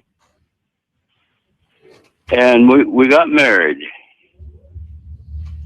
That's the worst stuff that I've ever been in. I love it. That's awesome. Freeman, what war were you in? What war did you come back from? The Korean War. Korean War. Thank you so much, sir, for your service. That was my second trip to Korea. Really? Awesome. Thank you for your service, Freeman. We appreciate it. How old are you today, if I can ask? If I tell you, then there might be some pretty girls on there, and I don't have nothing to do with me. I'd take that chance, Freeman. Pardon? Take the chance. You're a good man, Freeman. Thank you. I'll tell you what. Somebody may hear this, but I got out of World War II. Really? And I was 18 when I got out of the war. Really? And that, did you ever hear of those merchant ships in the war where the Germans were trying to sink them? Yes, sure did. Well, I was in a crew on that ship. I was the first loader on a 3-inch 50 gun on the bow of that ship. It was just to protect that ship wherever we went. Really? And I was the one that put the ammunition into the gun. Really? Cool. Well, thank you. When that was over, I mean, when we finally finished that, the invasion of southern France, our ship went back to the United States and went to Okinawa. I was in Okinawa when the war was over, and I got out. I was 18-year-old. Wow. Wow. Good story. Freeman, thank you for your service for our country. We appreciate it very much because of guys like you, we have a freedom to have a radio show like we have today. So thank you for doing that. Well, thank you very much. Hey, one thing. while I was putting ammunition in that gun, Yep. I was 16-year-old at that time. Wow. Yeah, it's Wow. unbelievable. Yeah. Wow. Yeah. Yeah, very, very real young man. So how'd you get in? Because you weren't supposed to be that young. How'd you end up making that happen? My mom wouldn't sign anything like that. I wouldn't lie about it again, but I guess I did lie.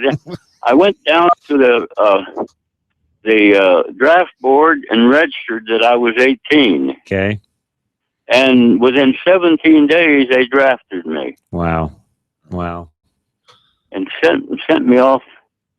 Went to boot camp, and took up boxing in boot camp. And but anyway, that was for the Armed Guard School. If you ever hear of the Armed Guard? No, I did not. No, I haven't. Well, the Armed Guard was what they call the Merchant Marine. I mean the Navy gun crew that was aboard a Merchant Marine ship. Okay. And that was school just for that. Got it. And that's where it went directly onto a merchant ship. And well, great stories. Freeman, thank you again for your service. You keep listening and call us anytime. We'd love to have you on. I appreciate all that you've done for our country. Well, thank you. And I just wanted to let you know my stuck story. That's awesome. Good story, Freeman. Thanks again for calling in. We appreciate it. We got to take a quick break. We come back. We'll take some more calls.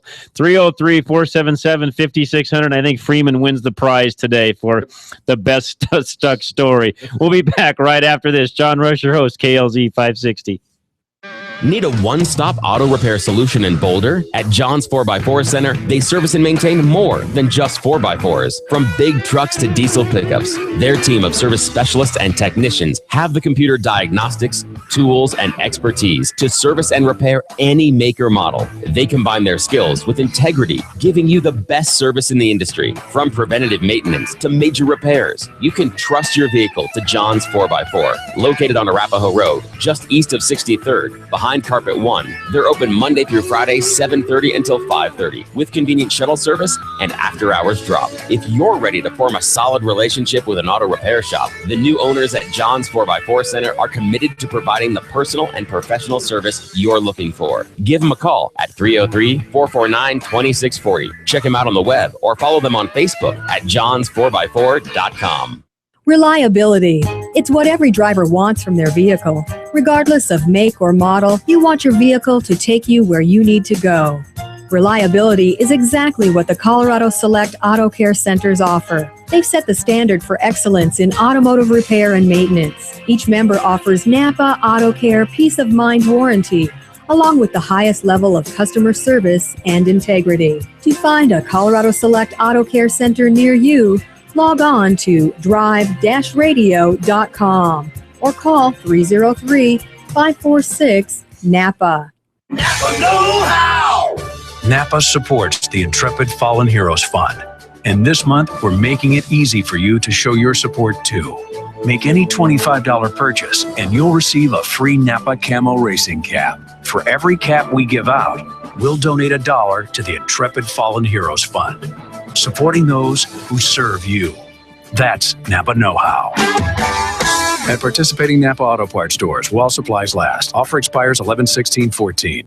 Having transmission problems? Stop by Larry's Automotive today. We're your only Colorado Select Auto Care in North Denver that also specializes in automatic and manual transmissions.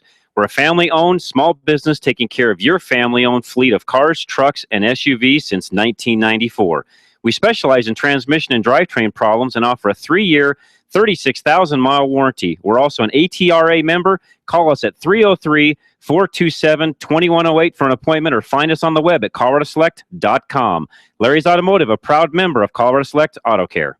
24 seconds. I timed it. It took me just 24 seconds to find a AAA certified master mechanic who offers the best peace of mind warranty in the state. A 3-year, 36,000-mile warranty on every repair. At coloradoselect.org, I search my city and boom, I'm done. Colorado Select Auto Care puts their member shops through a rigorous set of requirements, so I know no matter which shop I choose, I'll get the best auto repair service possible. That's 24 seconds well spent. ColoradoSelect.org.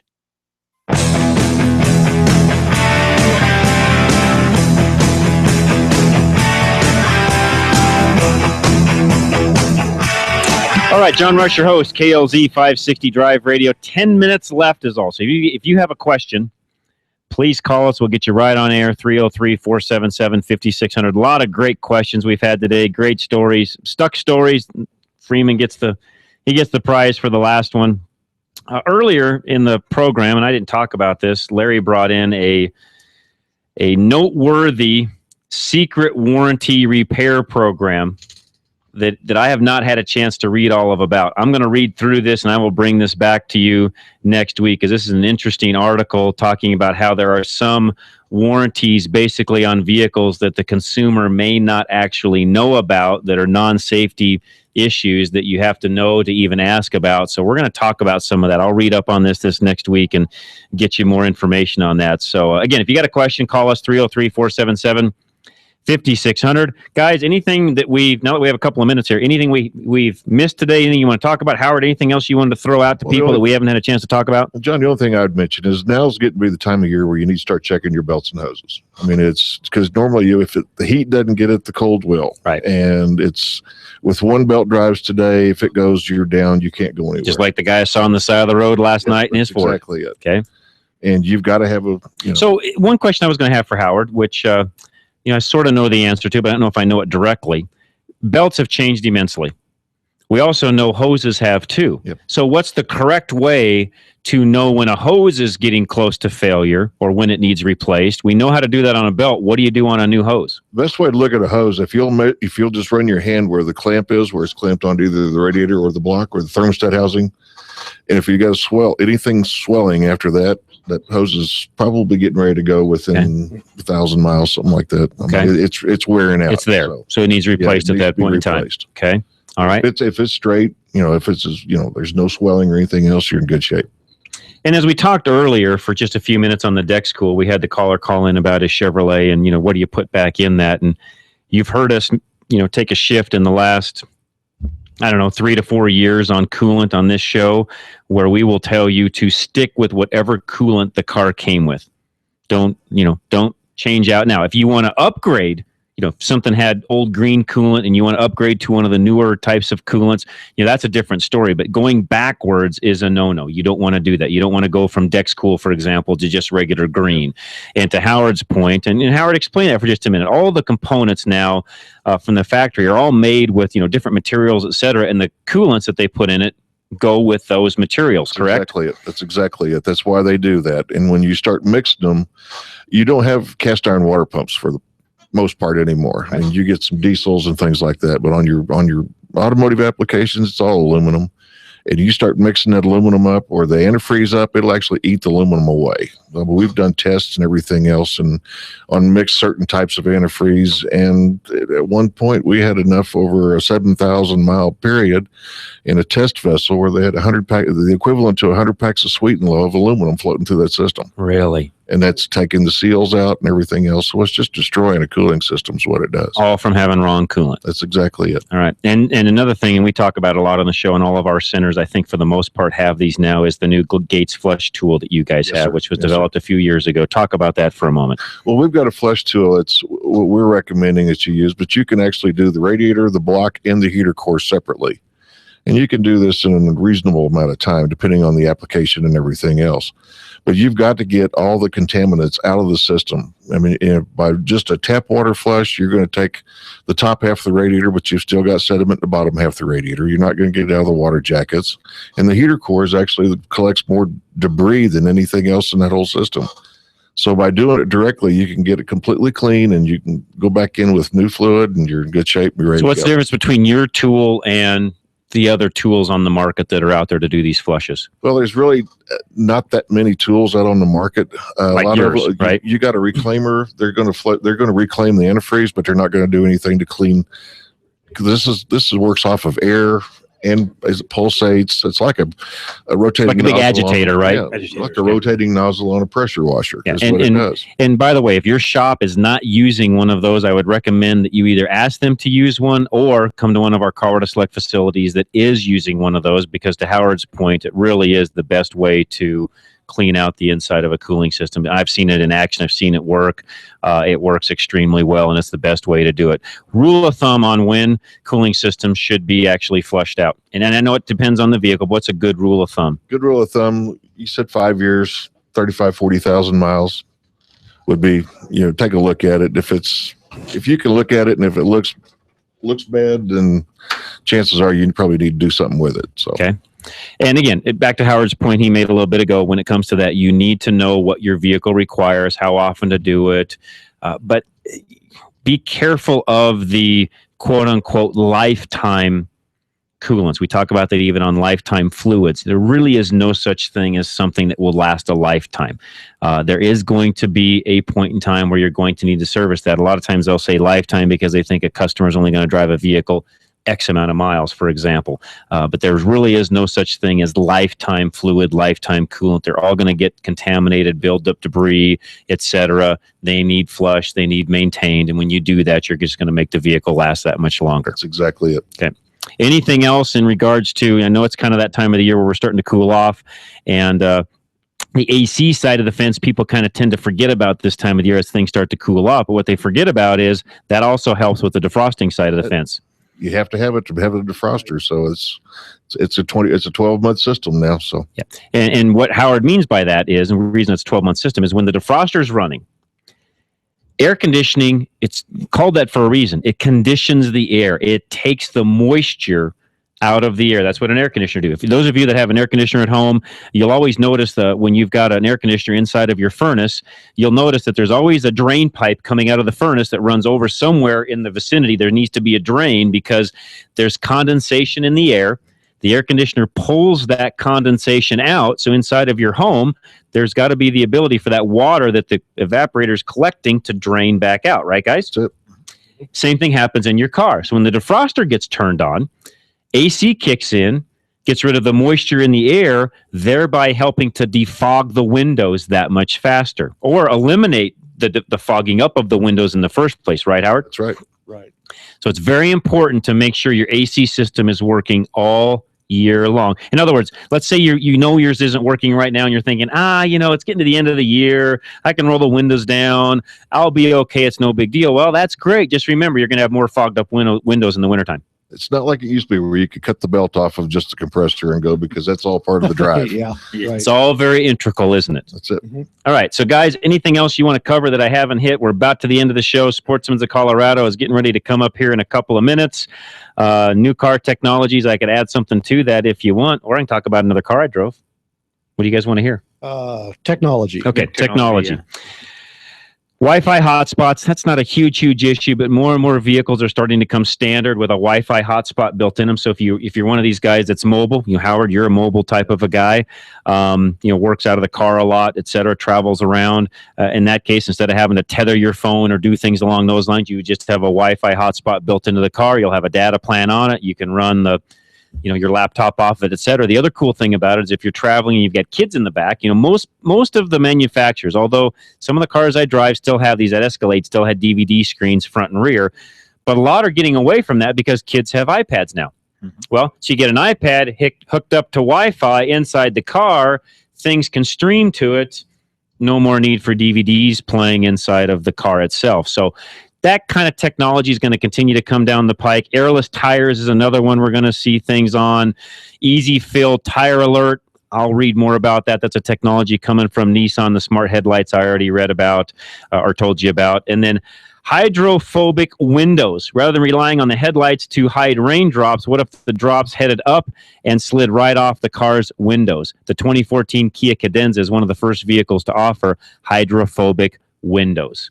So the windows will actually just shed the water all by itself, where you'll be able to see better. So lots of cool technology coming out. We'll talk more about it in the future. Don't go away. Stay with us. Sportsman's of Colorado is coming up next. But with me today has been Steve from Geno's. Steve, man, thanks. Thank you. Always This was great. fun. Steve's an old veteran of the show, does a great job. Kurt Anderson, Yeah, thanks. same thing. Been here many times, does a great job, has a great shop over off of West Colfax. And Howard Binkley from Gates. Howard, thanks. Did a great Thank you very job. much for having me today. Very enjoyable. Glad you've been here with us. And I've been your host, John Rush. Listen to the rest of KLZ throughout the day, throughout the week. And those of you on Sunday, hope you have a great day. And we hope the Broncos will be victorious as by the time we're getting off air tomorrow, they'll hopefully be having one more victory in their belt. So with that, we're out of here. I'm John Rush, your host. I'll see you Monday on Rush to Reason here at 2 p.m. right on KLZ 560.